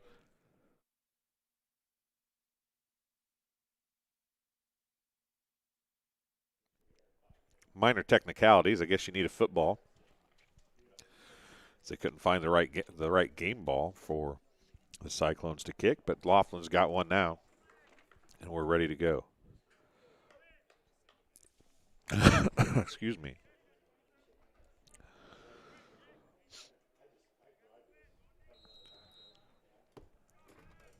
Laughlin on to kick. Takes a long 10-yard run at it, and we're ready to go. Rappa at the goal line nearly. Comes near side, did the middle. Now cuts back right. Finds some running room. He's got a lot of running room. He outruns Laughlin. But, oh, what a one-handed snag by Laughlin to prevent a touchdown there, as Rappa had found a way through, and somehow Laughlin got a handful of jersey and brought Rappa back to him. It's going to be 1st and 10 for the Giants at about the 37-yard line. That's where they'll start their first series of the second half.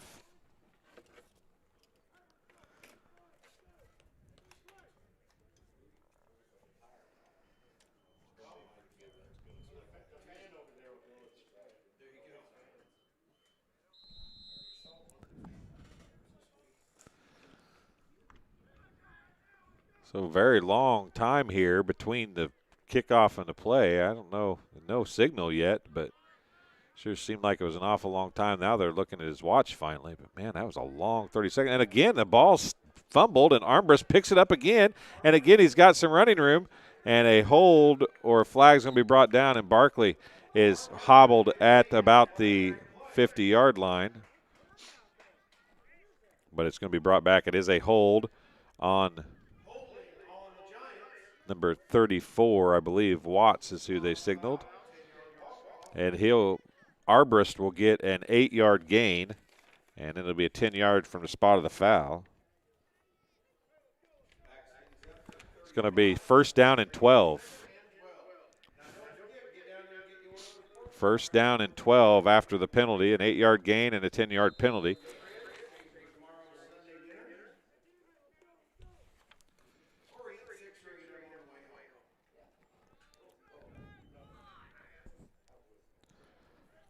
Watts is the deep back. Armbrust comes up to take the snap from center. Nielsen and Rappa. Now Rappa looks to go in motion. Now he pauses back again. Now he goes in motion. Armbrust is going to take the snap. Rolls left. Pitches it forward. That's a pass. Watts is going to have it, and he's going to take it out of bounds. An underhand forward pass. It's going to be a gain of 10. It'll bring up 2nd down and 1.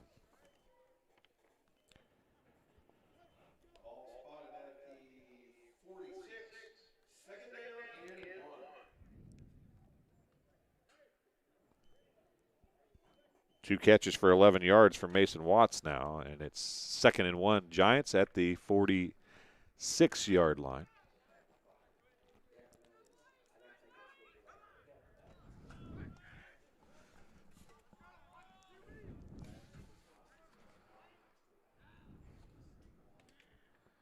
Camera goes down to the Cyclones end zone, and that's going to be a illegal procedure, but they'll probably decline that.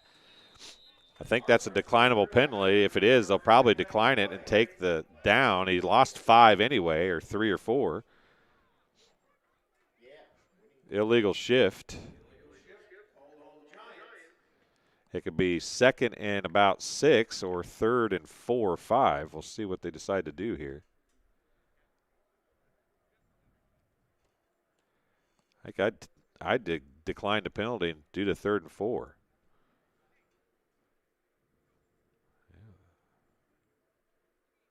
I don't know about that. Give him another down and only 2 yards gained. I don't know if I think I'd take the down. But it's neither here nor there. Man, they heard him talking here in the booth about that's a big old fire here in Scioto. Not sure what that is, but holy smokes. You see that, yeah, holy smokes is right, exactly. Armbrust is going to hand off underneath to Rappa, and the ball's on the ground. It's still rolling around, and who's got it? The Cyclones have it. Laughlin has a nose for the ball, and it's going to be Cyclones football as Armbrust and Rappa continue to have problems, and it's going to be 1st and 10 Cyclones at the 37-yard line.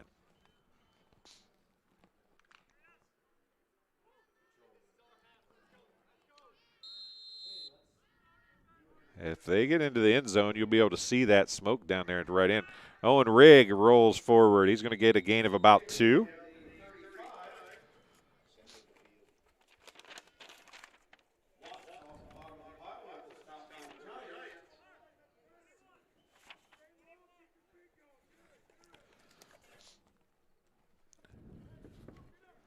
Rigg gets a gain of 2. 2nd down and 8 for the Cyclones.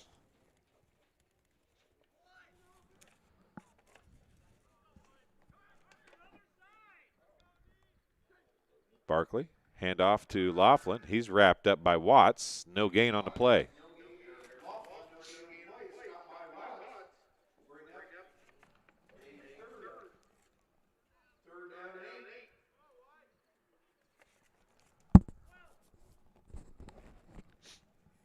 Third down and 8 for the Cyclones.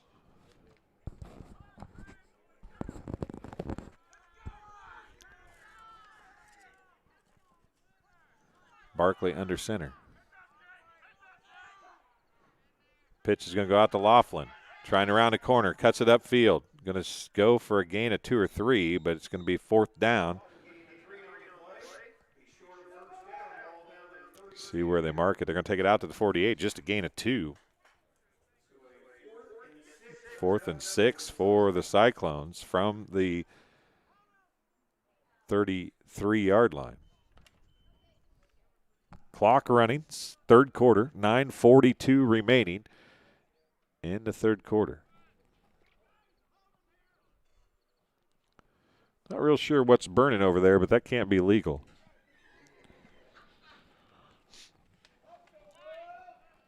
Barkley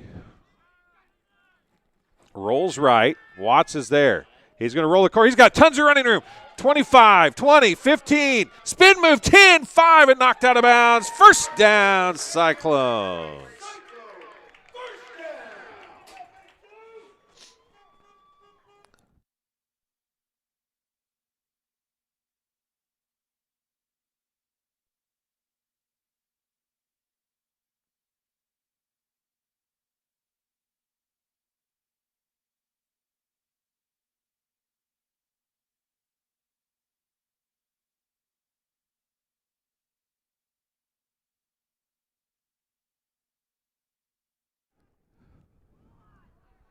Down to about the 6, 28-yard carry. Hand off to Rigg.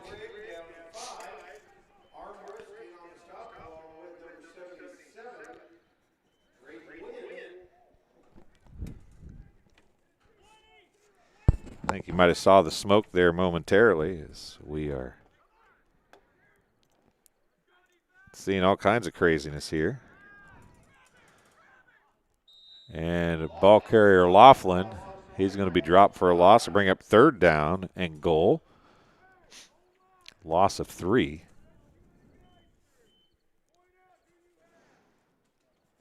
Laughlin was up to 108 yards unofficially rushing. He's down to 89 now.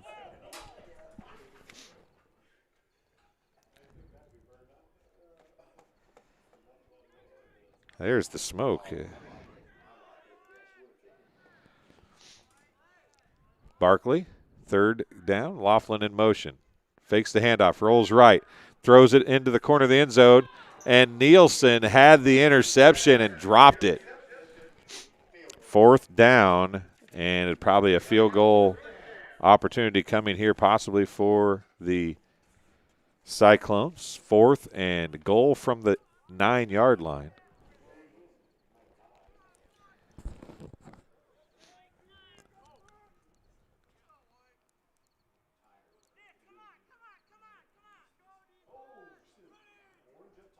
There's some flames burning in that thing now. There's the field goal is good for Jensen Laughlin.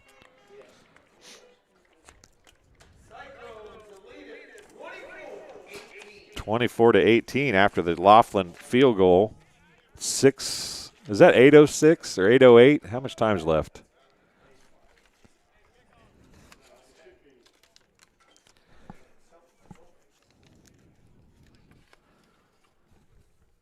(8:08) third quarter. Laughlin a 19-yard field goal or 29-yard field goal. And it is 24-18. That smoke is rolling over there. That's a real fire.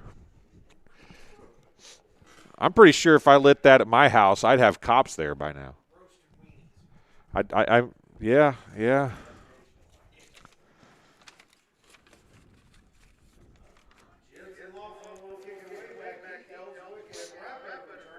I know you folks at home can't see very much of it. Will did show it to you a little bit, but Laughlin on to kick now. That's a big fire. Orange coming up in the smoke now. It's a good fire as Laughlin on to kick off.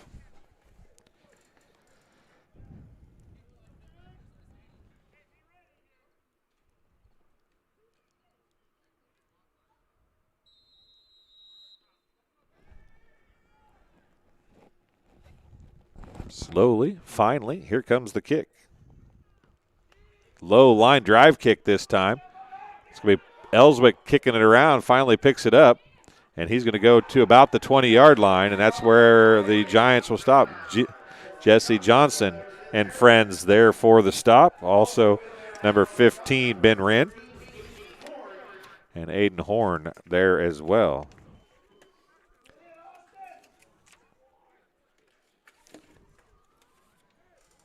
Hey, I hear sirens now. I think the fire department might finally be coming.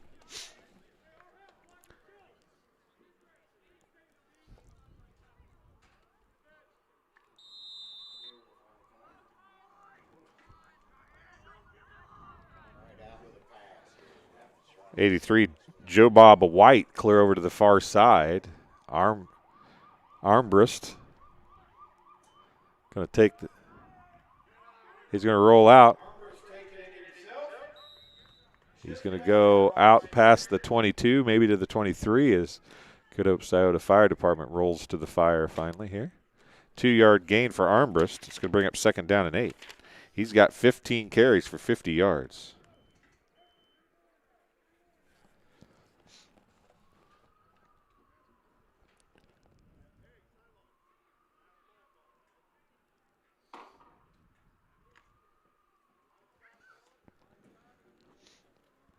Second down and 8 from the 22 for the Giants as they trail by 6, 24-18.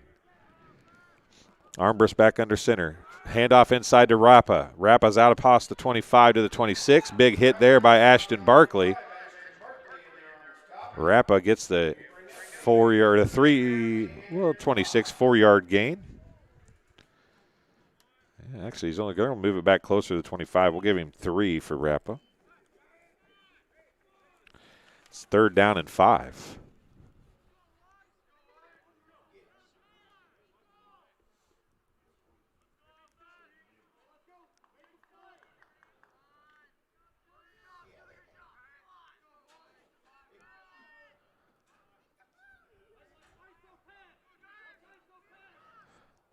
I formation backfield behind Armbrust. He's going to hand off up the middle. No gain on the play.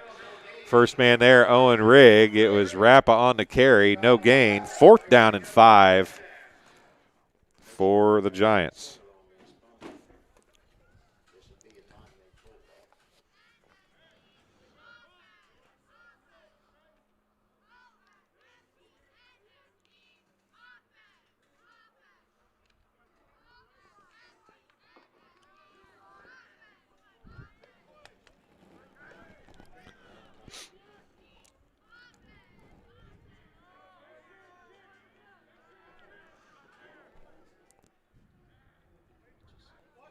Punt, Armbrust, nearly blocked again by Cam Kramer. It's going to go out of bounds. A better punt that time, but it's out of bounds.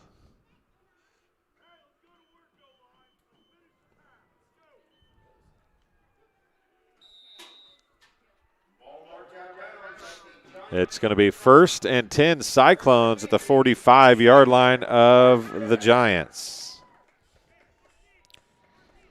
Game being brought to you by Good Hope Gardens. Good Hope Gardens located at 445 East Main Street in Good Hope. That's just east of the North Elementary School, open April through October. So the season's coming to an end, but they still have pumpkins and all those fall goodies available. Grover and Mary Jo DeCounter and family invite you to Good Hope Gardens. Come see where it's grown.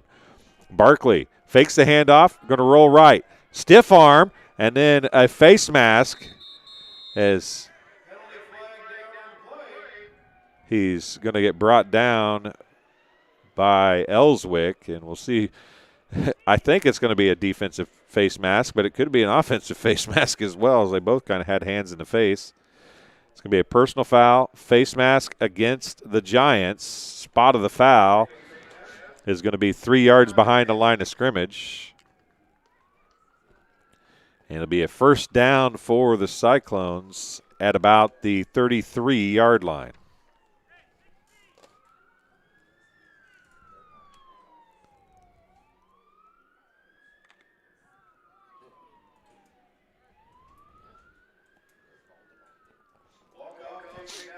That could have been a face mask either way, and it could have been Barkley actually getting a little unsportsmanlike penalty at the end, but they didn't call it as he pushed the head down to Ellswick. And it's going to be 1st and 10. Handoff goes to Rigg, nothing doing as he's met right at the line of scrimmage on the stop. Number 66, David Torres, and number 77, Braden Wynn there on the stop. No gain for Rigg.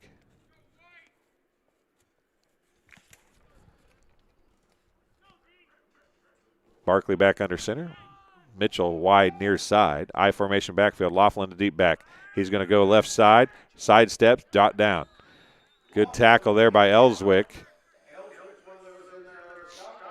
And Ellswick gets up and then falls back down. Ellswick looks like he's holding the left leg a little gingerly. No gain for Laughlin.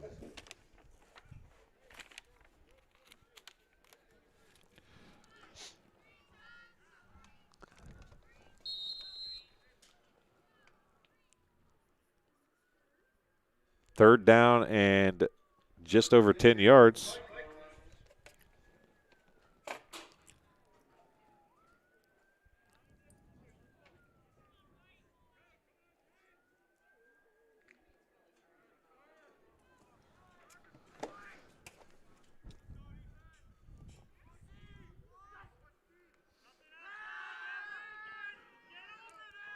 Barkley's going to keep it and run. Spin move and gets down to the 25-yard line.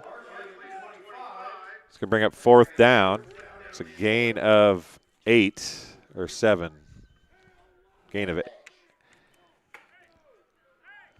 Looks like 7. Looks like 3 yards left, so we'll give Barkley a gain of 7.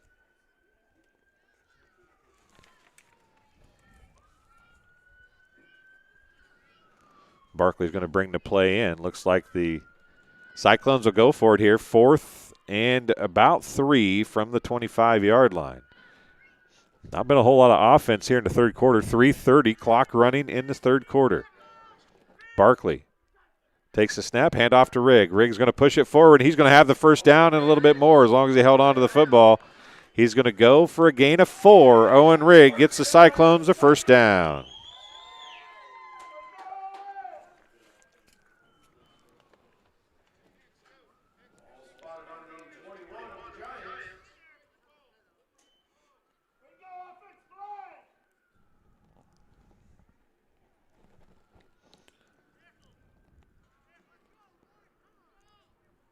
So Barkley and crew going back to the line of scrimmage one more time.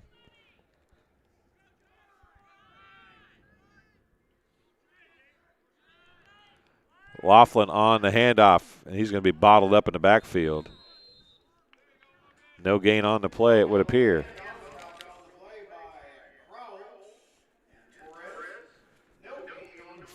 Second down and 10.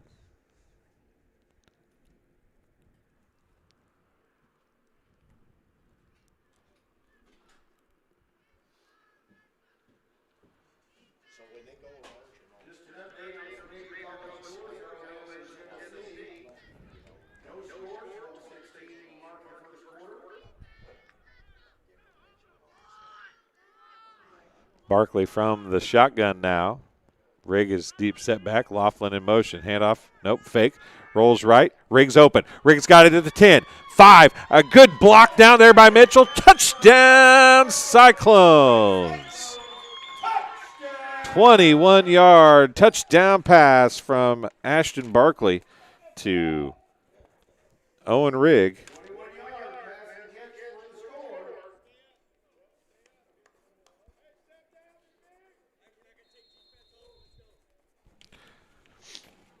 Owen Rigg with the touchdown reception.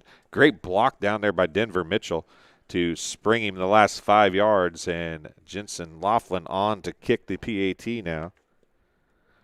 Kick is up and no good. Wide left that time.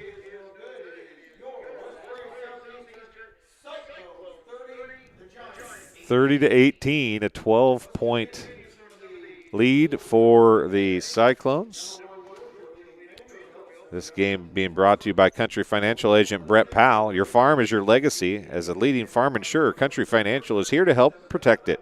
Call Brett Powell, your local country rep, at 309-652-3889 for a free quote today. And Ryden Farm Supply, located in the heart of Walnut Grove and in business since 1974, Ryden Farm Supply can meet all your needs for LP, seed, fertilizer, and farm chemicals. Their LP service is unmatched in this area. Customer service is one of their specialties. Give them a call today at 309-772-3121. And Sports Corner at 124. Macomb's original local sports bar is a Sports Corner at 124. With a focus on local sports, catch WIU games and all the area TSSR Game Time live broadcasts at Sports Corner at 124, all while enjoying your favorite cold drink and some of the best food in West Central Illinois. Stop in and say hi at 124 North Randolph Street in Macomb. So Laughlin on to kick off again for the Cyclones. They lead 30-18.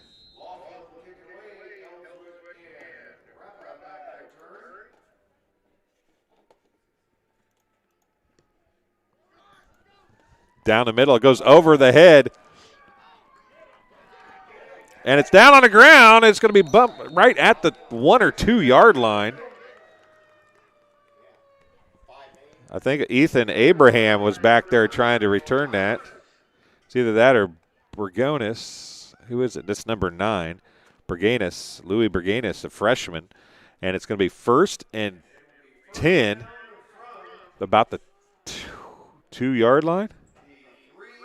3 yard line, we're going to call it. 1st and 10 Giants at the 3.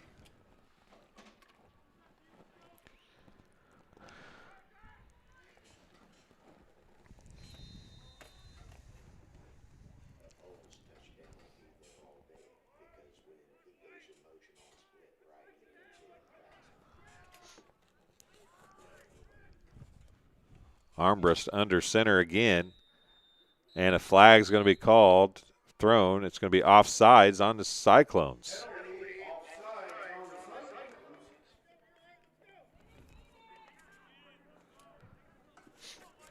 That gives the Giants a little breathing room with 1:58 remaining in the third quarter.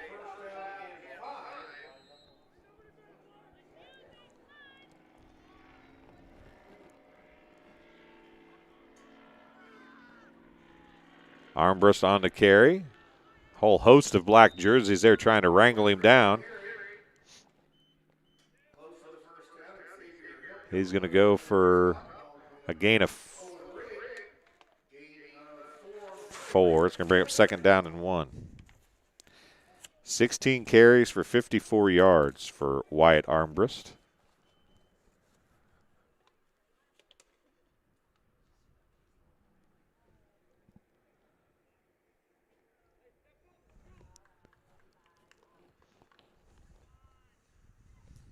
Again, very slow to the line after that play. And there's the 5 count starting.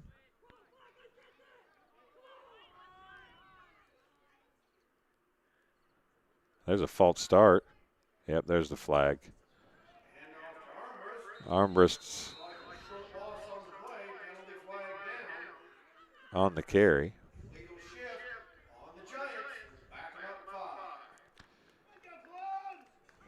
5-yard penalty. 31 yards in penalties now for the Giants.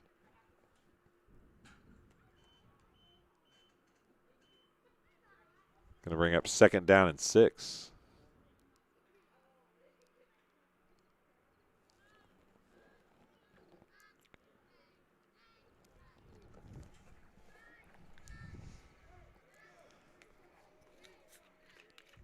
Shout out to the chain gang on the far side.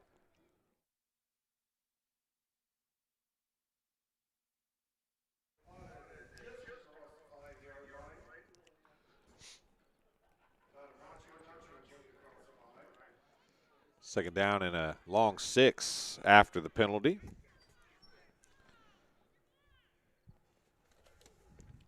It's 30. They got Rappa wide open, and they overthrew him. And Rappa turned around and couldn't hit him in the hands, but he couldn't hold on to it. Scoreboard is not correct, folks. I apologize. I'll get it right in a second. There it is. 30-18 is actually the score. Thought I hit the 3 earlier. Must not have hit it. I apologize. So it's 30-18. 37.7 seconds left. 3rd down and 7 or 6.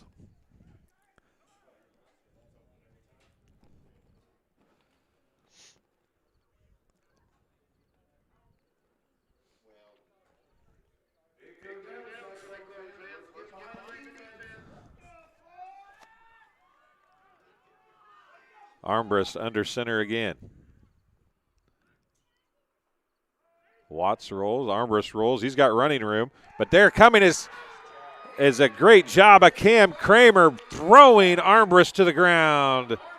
He's going to lose a little bit, I do believe. He's going to lose 1. It's going to bring up 2nd down and 8.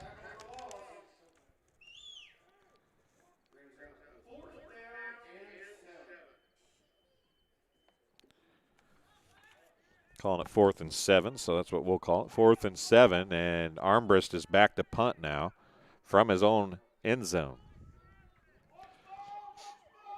And that'll be the end of the 3rd quarter of play. The Cyclones lead 30-18, and the Giants are facing 4th and 8 from their own 5-yard line. We'll be back on TSSR Game Time Live, presented by MDH, live from Scioto, Illinois, right after this. At Western Illinois University, leathernecks don't just blend in. Our purple stands out. Our students are innovative, creative, and resilient. At WIU, there's limitless potential, with campuses in Macomb, the Quad Cities, and online. Visit wiu.edu/potential to become a leatherneck and get an education that stands out.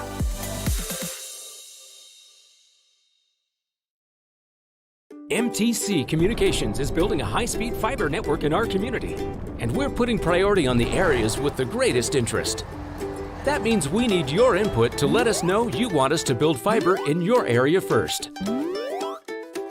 Experience the speed and convenience of fiber internet by visiting our special website and registering. Let us know you want fiber internet today, and make your voice heard. And welcome back here as we get ready to start the 4th quarter of play. The Cyclones lead 30-18, and they have forced a 4th and 7 from the 5 for the Giants. And the Giants and Armbrust set to punt here. Be a pretty, and it's going to kick it or snap it out of the back of the end zone. A safety for the Cyclones. They'll get 2 points and the ball back, and that makes it a 14-point game, 32-18 now.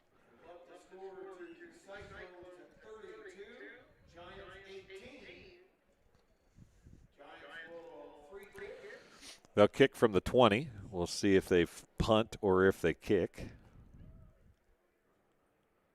There's the official signal, safety from the referee.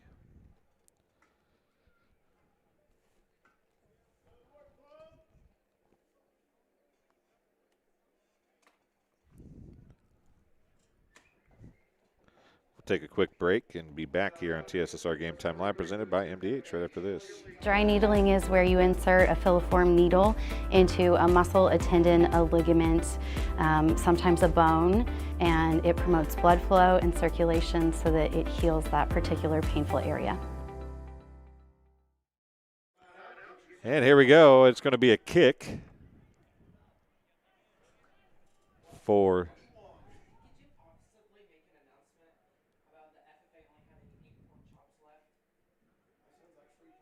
Is that Braden DeCounter down there?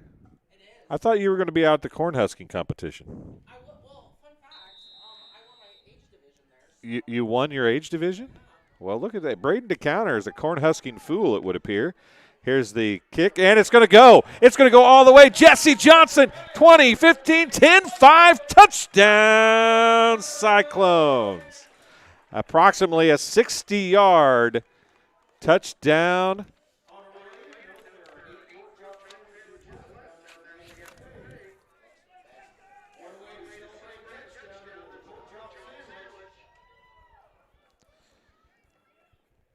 And that's insult to injury right there, folks.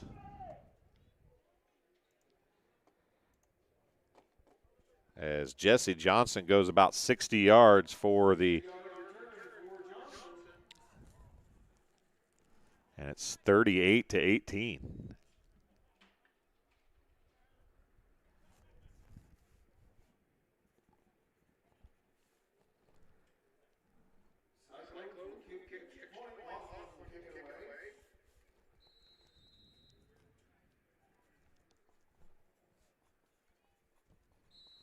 And a kick away and up and good.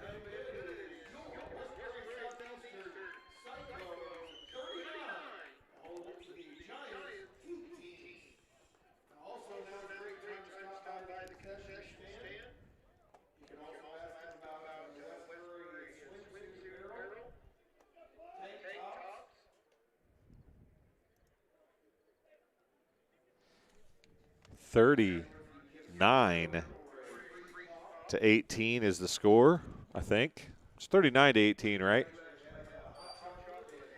That's an odd score. I've seen a lot of scores through the years of doing this. Don't know if I've ever seen 39 at a football game, but I'm sure it's happened. I just don't remember it. 11:48 to go here in the fourth quarter, and the Cyclones have opened up a 21-point advantage. 39-18 over the Giants. Giants have been playing for most of the game without their starting quarterback, Vin Voley, who went out with an ankle injury. He did go into the rescue squad at the half, and he came back out in street clothes. Did not go to the hospital, but is pretty banged up, obviously. Laughlin on the kick. So hope Voley gets better quickly. Johnson down to hit Rappa. Rappa breaks a couple tackles, breaks a couple more, and then finally brought down by Aiden Akers and Cam Kramer. It'll be Giants ball at their own 20-yard line.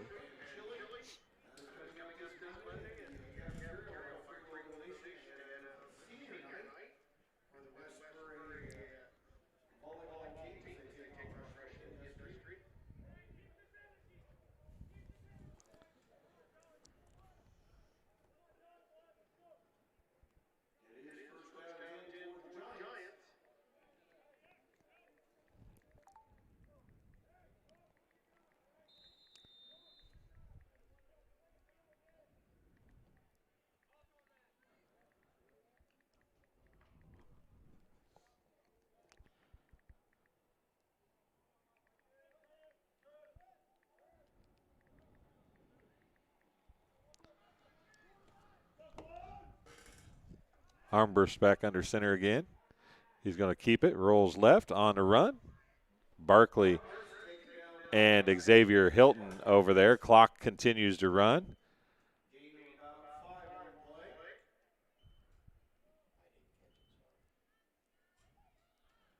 There's a gain of 5 for Arborist.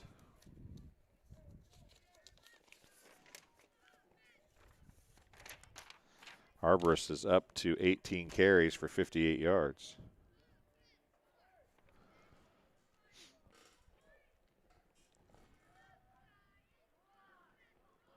Watts, Rappa, and Nielsen out here on the far side, near side, excuse me. Armbrust under center. He's going to roll right, throws it into the flat. Clayton Hunt on the coverage for the Cyclones, intended for Rappa. It's incomplete, 3rd and 5. I guess it is 3rd and 6. I'm going to take a yard away from that earlier play. Incomplete pass. Is that really? Did I miss an incomplete pass, or is that Armbrust's first incomplete pass? I have him 6 of 7. Not for very many yards. He's got 62 yards, but he has rolled out a lot more than that. Hasn't thrown quite a bit.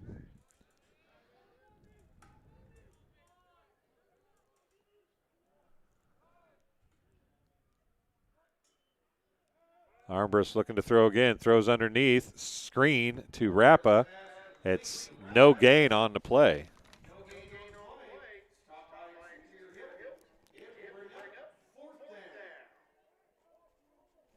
Fourth down and 7 or 6. 6. 4th down and 6 for the Giants. Clock running. 10:25 to go here in the 4th quarter. Cyclones lead 39-18.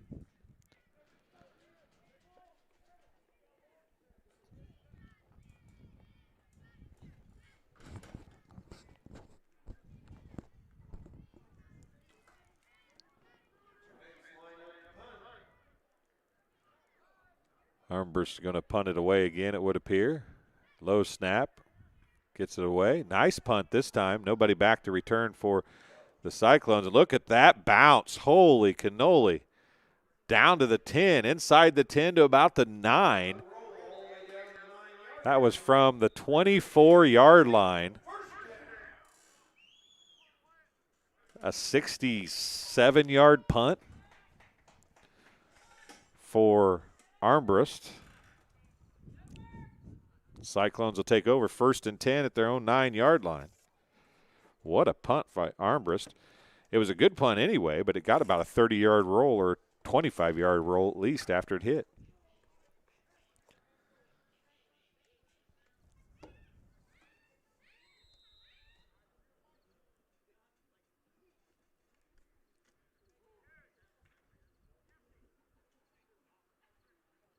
I formation, far side, Mitchell. Barkley takes a snap, hands off to Rigg. Rigg, he's going to get, I don't know if that's going to be a hold or, I'm not sure what they're going to call there. It was thrown as if it might have been a defensive problem. Are they showing a face mask? I don't know. We'll wait and see here. It is a face mask, inadvertent 5-yard variety. So Rigg will get the 5-yard gain.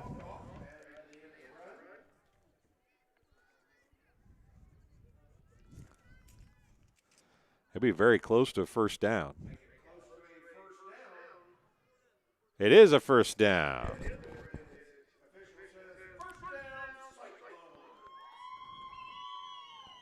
Barkley bringing the play in. 1st and 10 from the 19 for the Cyclones.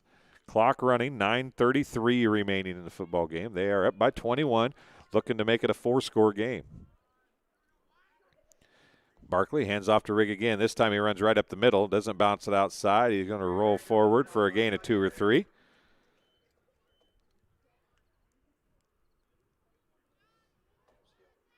Going to call it a gain of 2, bring up 2nd down and 8.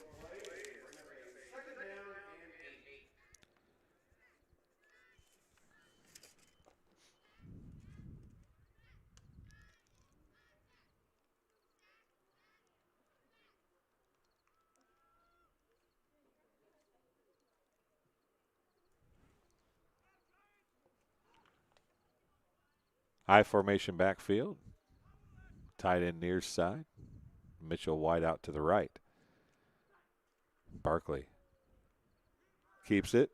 Good play in the backfield, staying home by number 25, Logan Crowell, for the Giants. Logan Crowell doing a good job there. Gain of just 1 on the play. It's going to bring up 3rd down.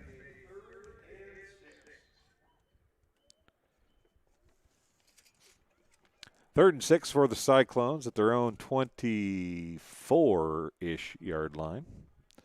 8 minutes and 8 seconds remaining. Cyclones just trying to eat some clock here, move the ball down the field. They had it 1st and 10 initially at the 9-yard line. A 5-yard run and a 5-yard face mask gave him a 1st down. Barkley going to roll right, throws it to Rigg again, and Rigg can't hold on to it. It's incomplete. It'll bring up 4th down and probably a punting situation for the Cyclones.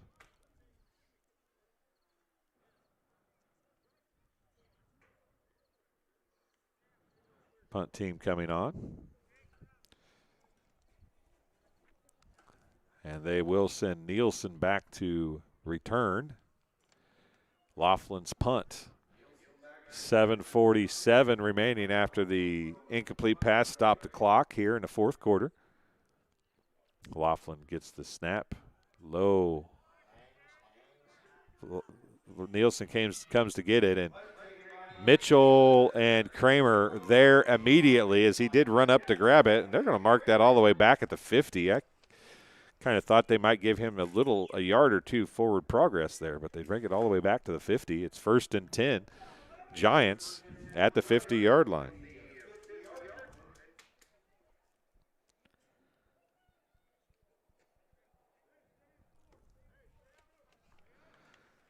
.738 remaining. Cyclones up by 21.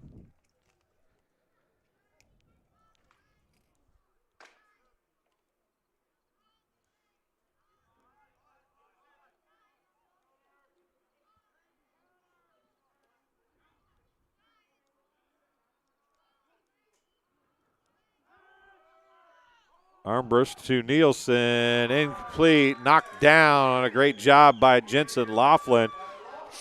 Laughlin cut inside, undercut the route of Nielsen, and got a hand up there, nearly picked it off, but it's going to go incomplete.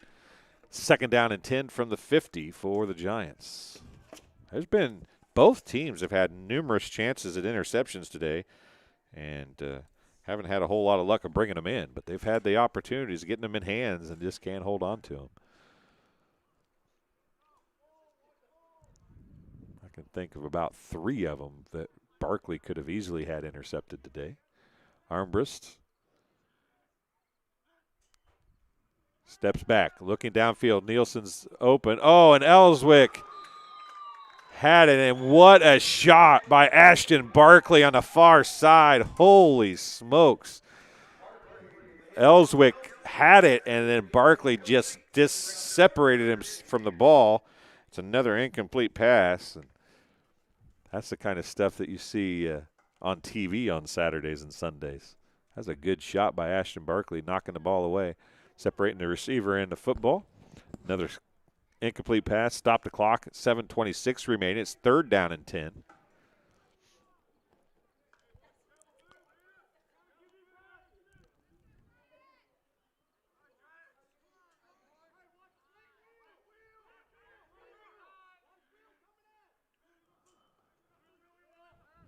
And they heard him say left wheel, and there it was. And now Armbrust is going to be brought down in the backfield. Good job of contain by number 50. That was Drew Powell. Coming up and helping out to finish things up was Aiden Akers, but it was all Drew Powell that spread that play out, didn't let Armbrust really get settled to throw the ball and kept spreading him out, and finally got the stop. It's a loss of 3. It's 4th and 13.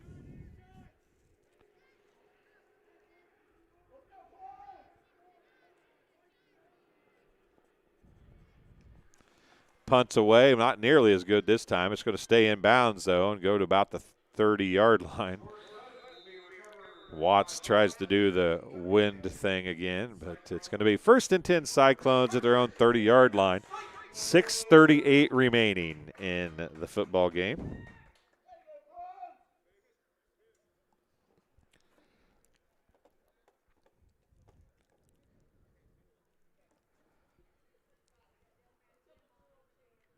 Barkley going to bring the play in for the Cyclones.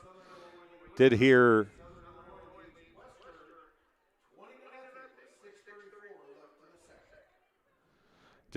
earlier today that the Cyclones fresh soft contest is going to be on Tuesday instead of Monday. Rigg around the outside. He breaks one tackle. He's into, well, we'll see where they mark it. He's near the 50. We'll see if they put him into Giants territory or not. Nope, they're going to mark him way out, way earlier than I thought. A 17-yard gain, 1st and 10 at the 47.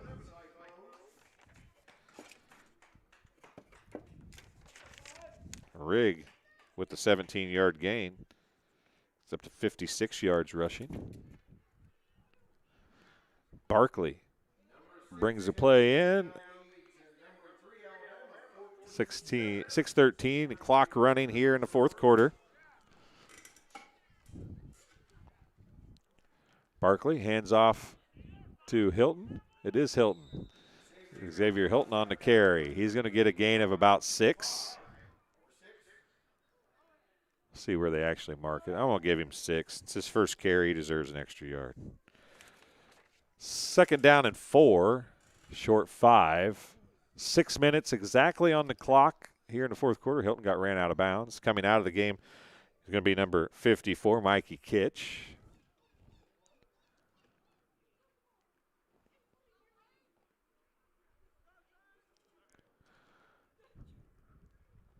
Barkley. Handoff to the up back.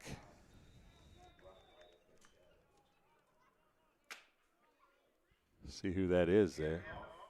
Brigham Gray.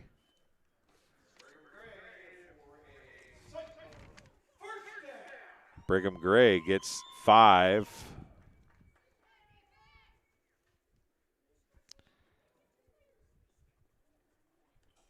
Has a few new names coming into the lineup for the Cyclones. Ben Wren out there as well. Hilton, the deep setback. Gray, the fullback. Barkley still the quarterback. He's going to hand it to Gray again. He's going to fall forward across the 40. A gain of another 4 or 5 yards. See where they mark it. Give him a gain of 4 that time.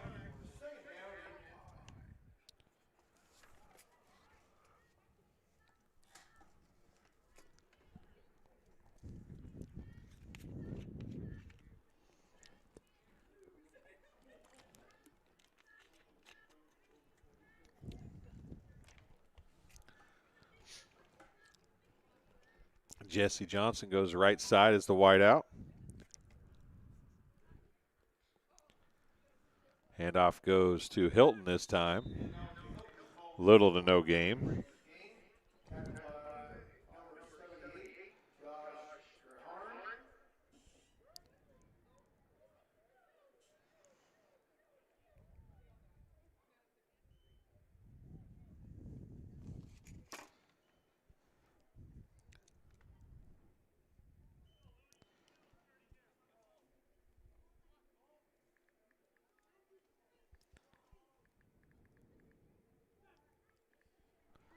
Hand off to Hilton again. Thrown backwards.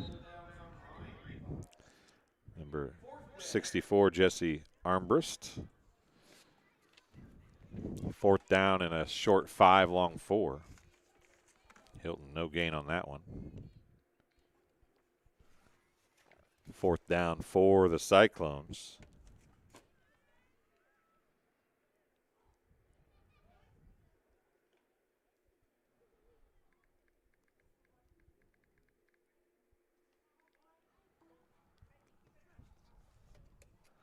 Gray on the carry, goes right side. Armbrust and others are there. Gray's going to be short of the 1st down. He's going to go for a gain of 2. Going to be a turnover on downs to the Giants. Still 39-18, 3:27 to go in the football game.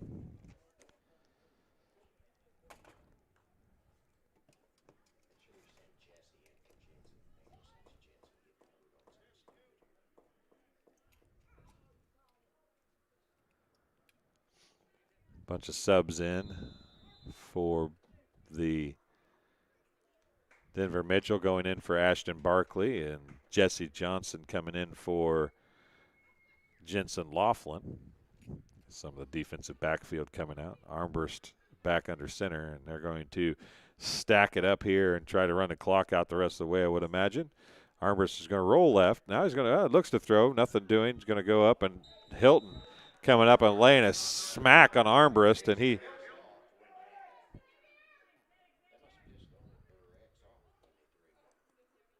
Xavier Hilton came up and put a lick on Armbrust. It's going to be a gain of 3 for Armbrust. 2nd down and 7.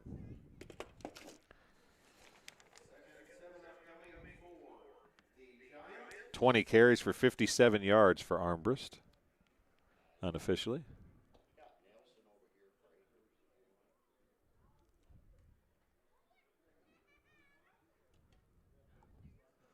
Armbrust back under center.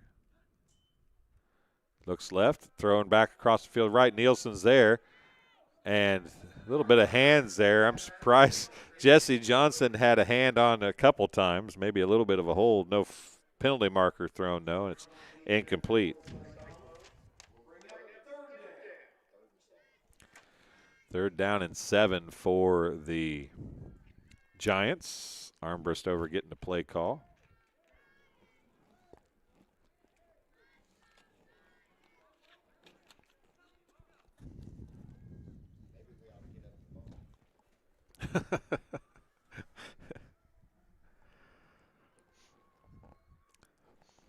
Third down and 7, long time. That might be going to take a timeout here, or just let the play clock run out. 3:14 as its clock's not even running, so the hands moving. Armbrust throwing down. Cross field, Jesse Johnson with the interception. To the 42 is where he's going to be brought down. Jesse Johnson, a kick return for a touchdown and an interception as he gets a congratulatory hug from Xavier Hilton. First down, Cyclones. 3:05 to go in the football game. 1st and 10 at the 42. And new quarterback in, it would appear now, for the Cyclones as well. Cam Kramer going to take over the quarterbacking duties for West Prairie.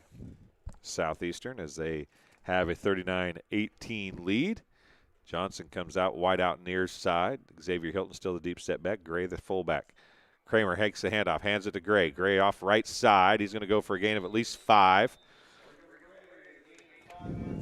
He's going to go 4 for 16 yards right now. 2nd down and 5 for the Cyclones. Clock running, 2:45 to go here in the football game.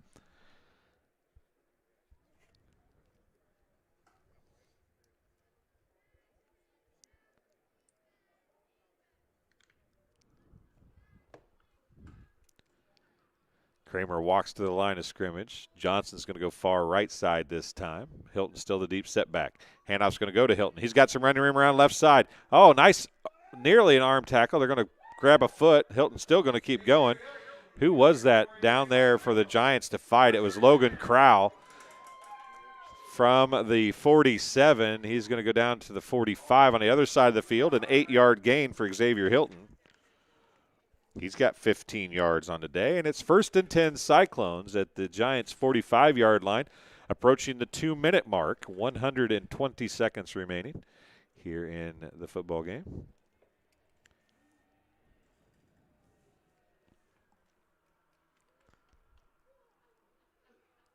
Johnson back out far right, Gray the fullback, Hilton the deep setback, and Kramer under center.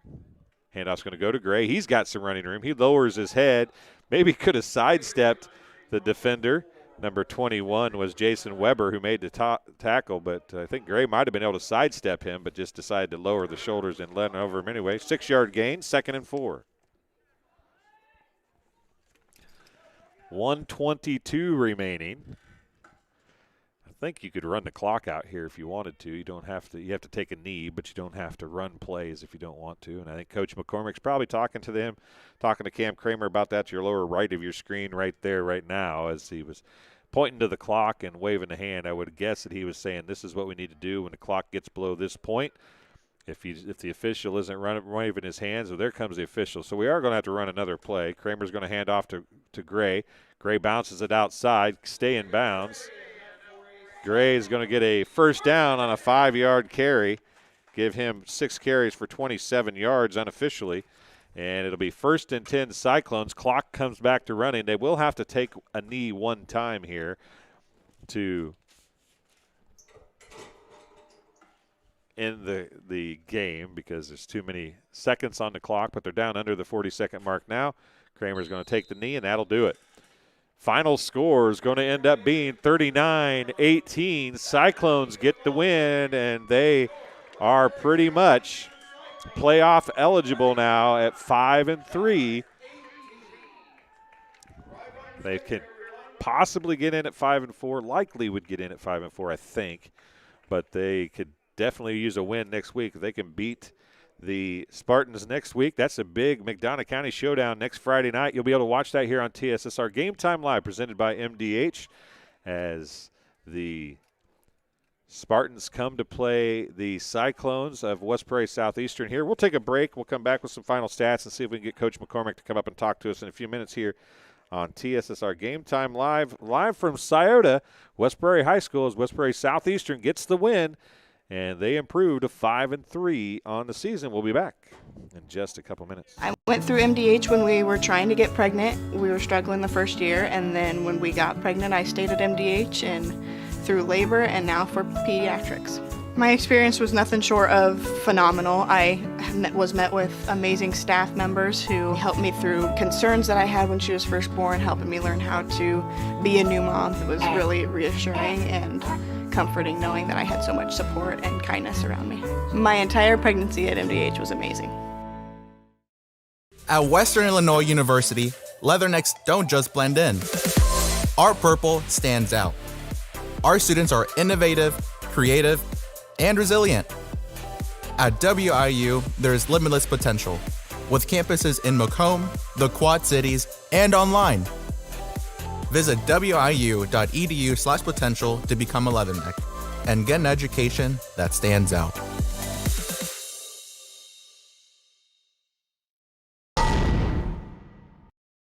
MTC Communications is building a high-speed fiber network in our community, and we're putting priority on the areas with the greatest interest. That means we need your input to let us know you want us to build fiber in your area first. Experience the speed and convenience of fiber internet by visiting our special website and registering. Let us know you want fiber internet today, and make your voice heard. I chose the MDH OBGYN group because I've heard wonderful things about Dr. Smith. And upon entering the office, I really got along with everybody and got a warm feeling. The staff is warm and inviting and welcoming. It's a small community, so it's a really nice hospital to have here in the rural area. I continue to choose MDH because of the relationships I have. I really enjoy everybody here. And welcome back. 39-18 the final. The Cyclones get the win. Over the Giants.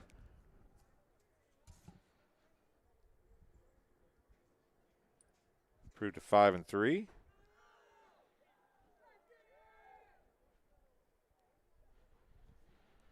Dave Roddice apparently has been watching today. Thanks, Coach.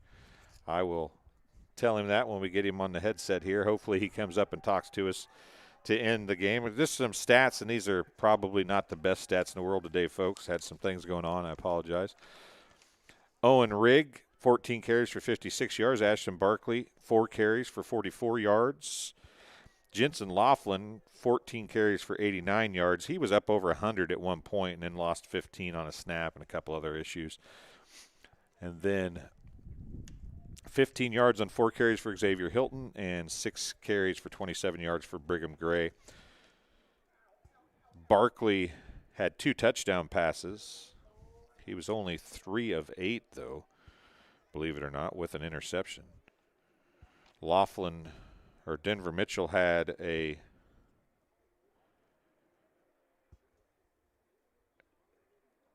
touchdown pass for 50 yards, and Owen Rigg had a touchdown pass for 21 yards.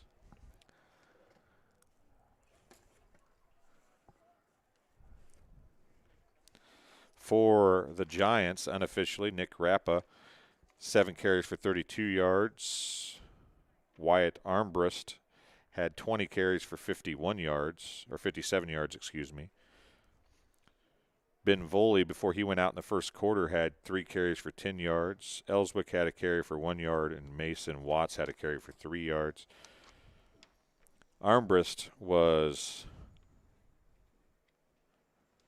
7 of 12 for 62 yards, and Nielsen had a 1-yard touchdown pass and a 30-yard touchdown reception, actually technically not a pass. And Coach is up here. Let me not get these too tangled up. There you go, Coach. Put that on. You won't be able to hear me through that. I don't have it plugged in right.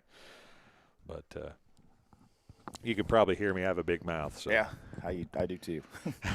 I'll tell you what, I don't know if this was an absolute necessary win game to make the playoffs, but you guys took care of business, and the kids kind of acted like I think they thought it was. Yeah, and it was. I mean, you don't want to wait until the last week to try to get your 5th win to get in. That's a lot of pressure on everybody. So to get the 5th win right now against a very, very tough team, they had to travel a long way. Quarterback went out.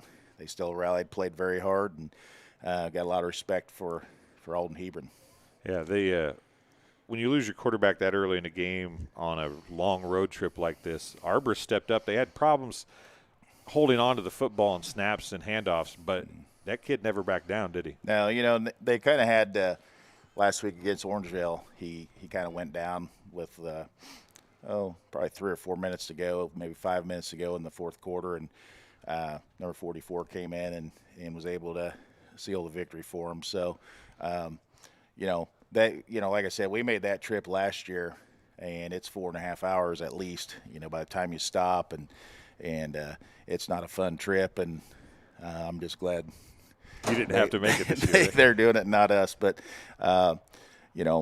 pretty proud of our guys. I mean, we talked at halftime about, hey, we're either going to be a playoff team in this second half or we're not, and I think our guys stepped up. I mean, defensively, we're, like I said the other night when we talked Wednesday, we're getting more physical, and, that stuff's kind of, when one guy hits somebody, it kind of fires people up, and it's kind of contagious when physicality happens, and we hope we continue on. We're going to enjoy, the rest of the day and tomorrow, and then we know we've got our hands full next week against a pretty good Bushnell team that's, 15 minutes down the road. And that's a game that's going to be, more times than not, that'll be a close game just because of what it is, right? I mean, it's a rivalry game. You're close, and you know each other, and the kids know each other. I mean, that's the kind of game that's, no matter whether one team's better or not, it's going to be a good game either. Yeah, and that's the thing. Records don't really matter when you're playing somebody that you're a rival with. And, rivalries are fun. They see each other. Some of our guys date girls from Bushnell and vice versa, so it makes it pretty interesting, when you go to compete against somebody like that that's not that far away, and sometimes there's some distractions with that, so we've got to understand what's important and focus up, and I feel like our guys, and I credit everybody that was out here today, coaches, players, everybody. We had a really good week of preparation. And, this time of year, you really got to start studying what other people are doing. And our guys did a nice job of watching film on their own a little bit and coaches did a nice job. Scout team did a nice job of showing us what they were going to do, and that paid off for us, this week. And then just some big plays, guys making plays that can make them, and believing in themselves and getting the job done. On Wednesday night, you came and talked to us on TSSR Weekly, and we had some highlights of the game, and Denver Mitchell caught a pass that I said during the highlights he was all alone on an island. Yeah. Same thing happened today. I mean, it was a 50-yard touchdown pass, and there wasn't anybody within 15 yards of him. Yeah, and that kind of catches people. We kind of have a guy run a stop route and kind of have him stutter step and go, and I'm sure they worked on that because they saw it on film. But when you see it in real life, it's a little different, And I'm not sure if it was first or second down when we did it too, so that kind of catches them by surprise. If you wait until third and long, then it's not so successful. But yeah, I mean, we had guys make plays, and I mean, there's always room for improvement, and we'll watch kind of the film and try to correct some things, even going into week 9. But that's what we have to do with the guys we've got, and they'll accept the challenge for next week, and we're healthy and ready to go, hopefully for next Friday. Two things on Laughlin is a pretty decent little football player. Yeah. That 75-yard touchdown run looked like it was designed to go right. He cut back left, and then Rappa had an angle on him. I mean, you've watched enough football. If you have that angle, if you take the right angle, he outran the angle. Yeah. Yeah, and that was supposed to be a sweep to the right, and they over-pursued, and he saw it and put his foot in the ground and cut back, and that's some of the things you get in 8-man football. You get a guy like Jensen that's pretty athletic, and, sometimes – that happens, and fortunate for us. I mean, we had a lot of guys step up and make huge plays for us today. Xavier Hilton likes to hit a little, doesn't he? Yeah, he's we always make fun of him. We say, you bring the house, your house just isn't very big, but yeah, he's not afraid to tackle. Think if you ask Armburst about that last tackle, after Xavier got thrown down pretty good here on one of the carries. That next hit that he put on Armburst as he drove him out of bounds was a pretty big hit. Yeah, and Armburst is a pretty good-sized kid. Yeah, I feel like he's probably a little fired up from that, and he plays hard, and I mean, he's always played hard like that, and brought it and hits, and he's pretty excited at halftime. They grouped up, and he took charge of the huddle and got people going in the right direction, getting their mind right for the second half too. So he's a good leader and a good little football player. All right, Coach. Well, congratulations on the win. I guess we'll see you next Friday night and in the regular season, and looking forward to the playoffs. Yes, we can talk about that now. I don't think we're going to jinx ourselves. You now, had to hold your breath or say something right, not say the wrong thing prior to this, right? Yeah. So yeah, it's pretty nice to have that load off of our chest, and now we just get to focus on being 6-3 and hopefully playing well next week. And for the Giants, it's really probably this was probably the one that kept them out of the playoffs, right? You guys were playing for a chance to really solidify a spot, and really they were playing for a chance to stay alive, kind of like you guys were in that same position last year. Yeah, they've got Hiawatha, I think, next week, and with their quarterback's a tough guy. I told our guys everybody needs to go over there and shake his hand because he's a good football player, and it's unfortunate when a good guy like that goes down. And we talked to him. I even talked to him after the game, and I mean, he's a junior, so he'll be back. But you don't want to see a good player like that. He's their leader. I think their coach said he's got 2,200 yards rushing. So that was a huge piece of their offense. Right. And credit to them, they gave us everything we wanted for most of the game. So they're a tough group, and you just whenever you play them, you got to be ready to go. Before I let you go, what about the kicking game? I mean, we've talked about it in the past, but people are like, well, why do you kick a point after when the other team goes for 2? Why are you kicking a PAT? When they scored their 2 touchdowns and suddenly they had 12 points, they didn't connect on a single run, 2-point conversion attempt. Yeah. Laughlin made all 3, so suddenly you both have 3 touchdowns, but you're 2 scores ahead. Yeah, that it does add up, and he even had a field goal there. Yeah. And that's tough when you're over there trying to stop somebody, and then they got a guy that can give them 3 points. I mean, we obviously want to have 6 or 7, but that's something that is very nice to have, and we don't have that very often. That's very rare. I mean, they don't.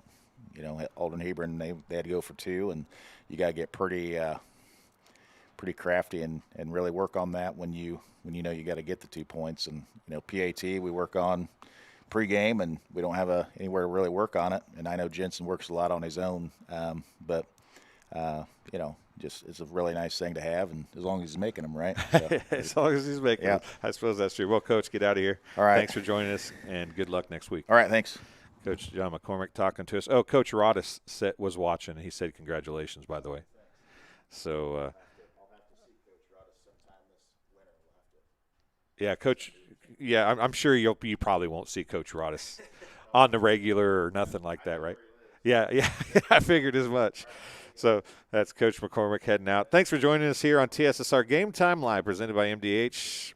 Cyclones get a 39-18 win over the Giants of Alden-Hebron, and they are playoff eligible. They'll be likely in the playoffs. They have another game left, though, as they got the Spartans. And maybe 6-3, you have a chance at maybe a chance at a home playoff game. We'll see. But at any rate, that's going to do it for our broadcast here today. From Scioto, Illinois, the West Prairie Southeastern Cyclones get a 39-18 win. Thanks for joining us. We'll be back next Friday night for BPC and West Prairie Southeastern. See ya.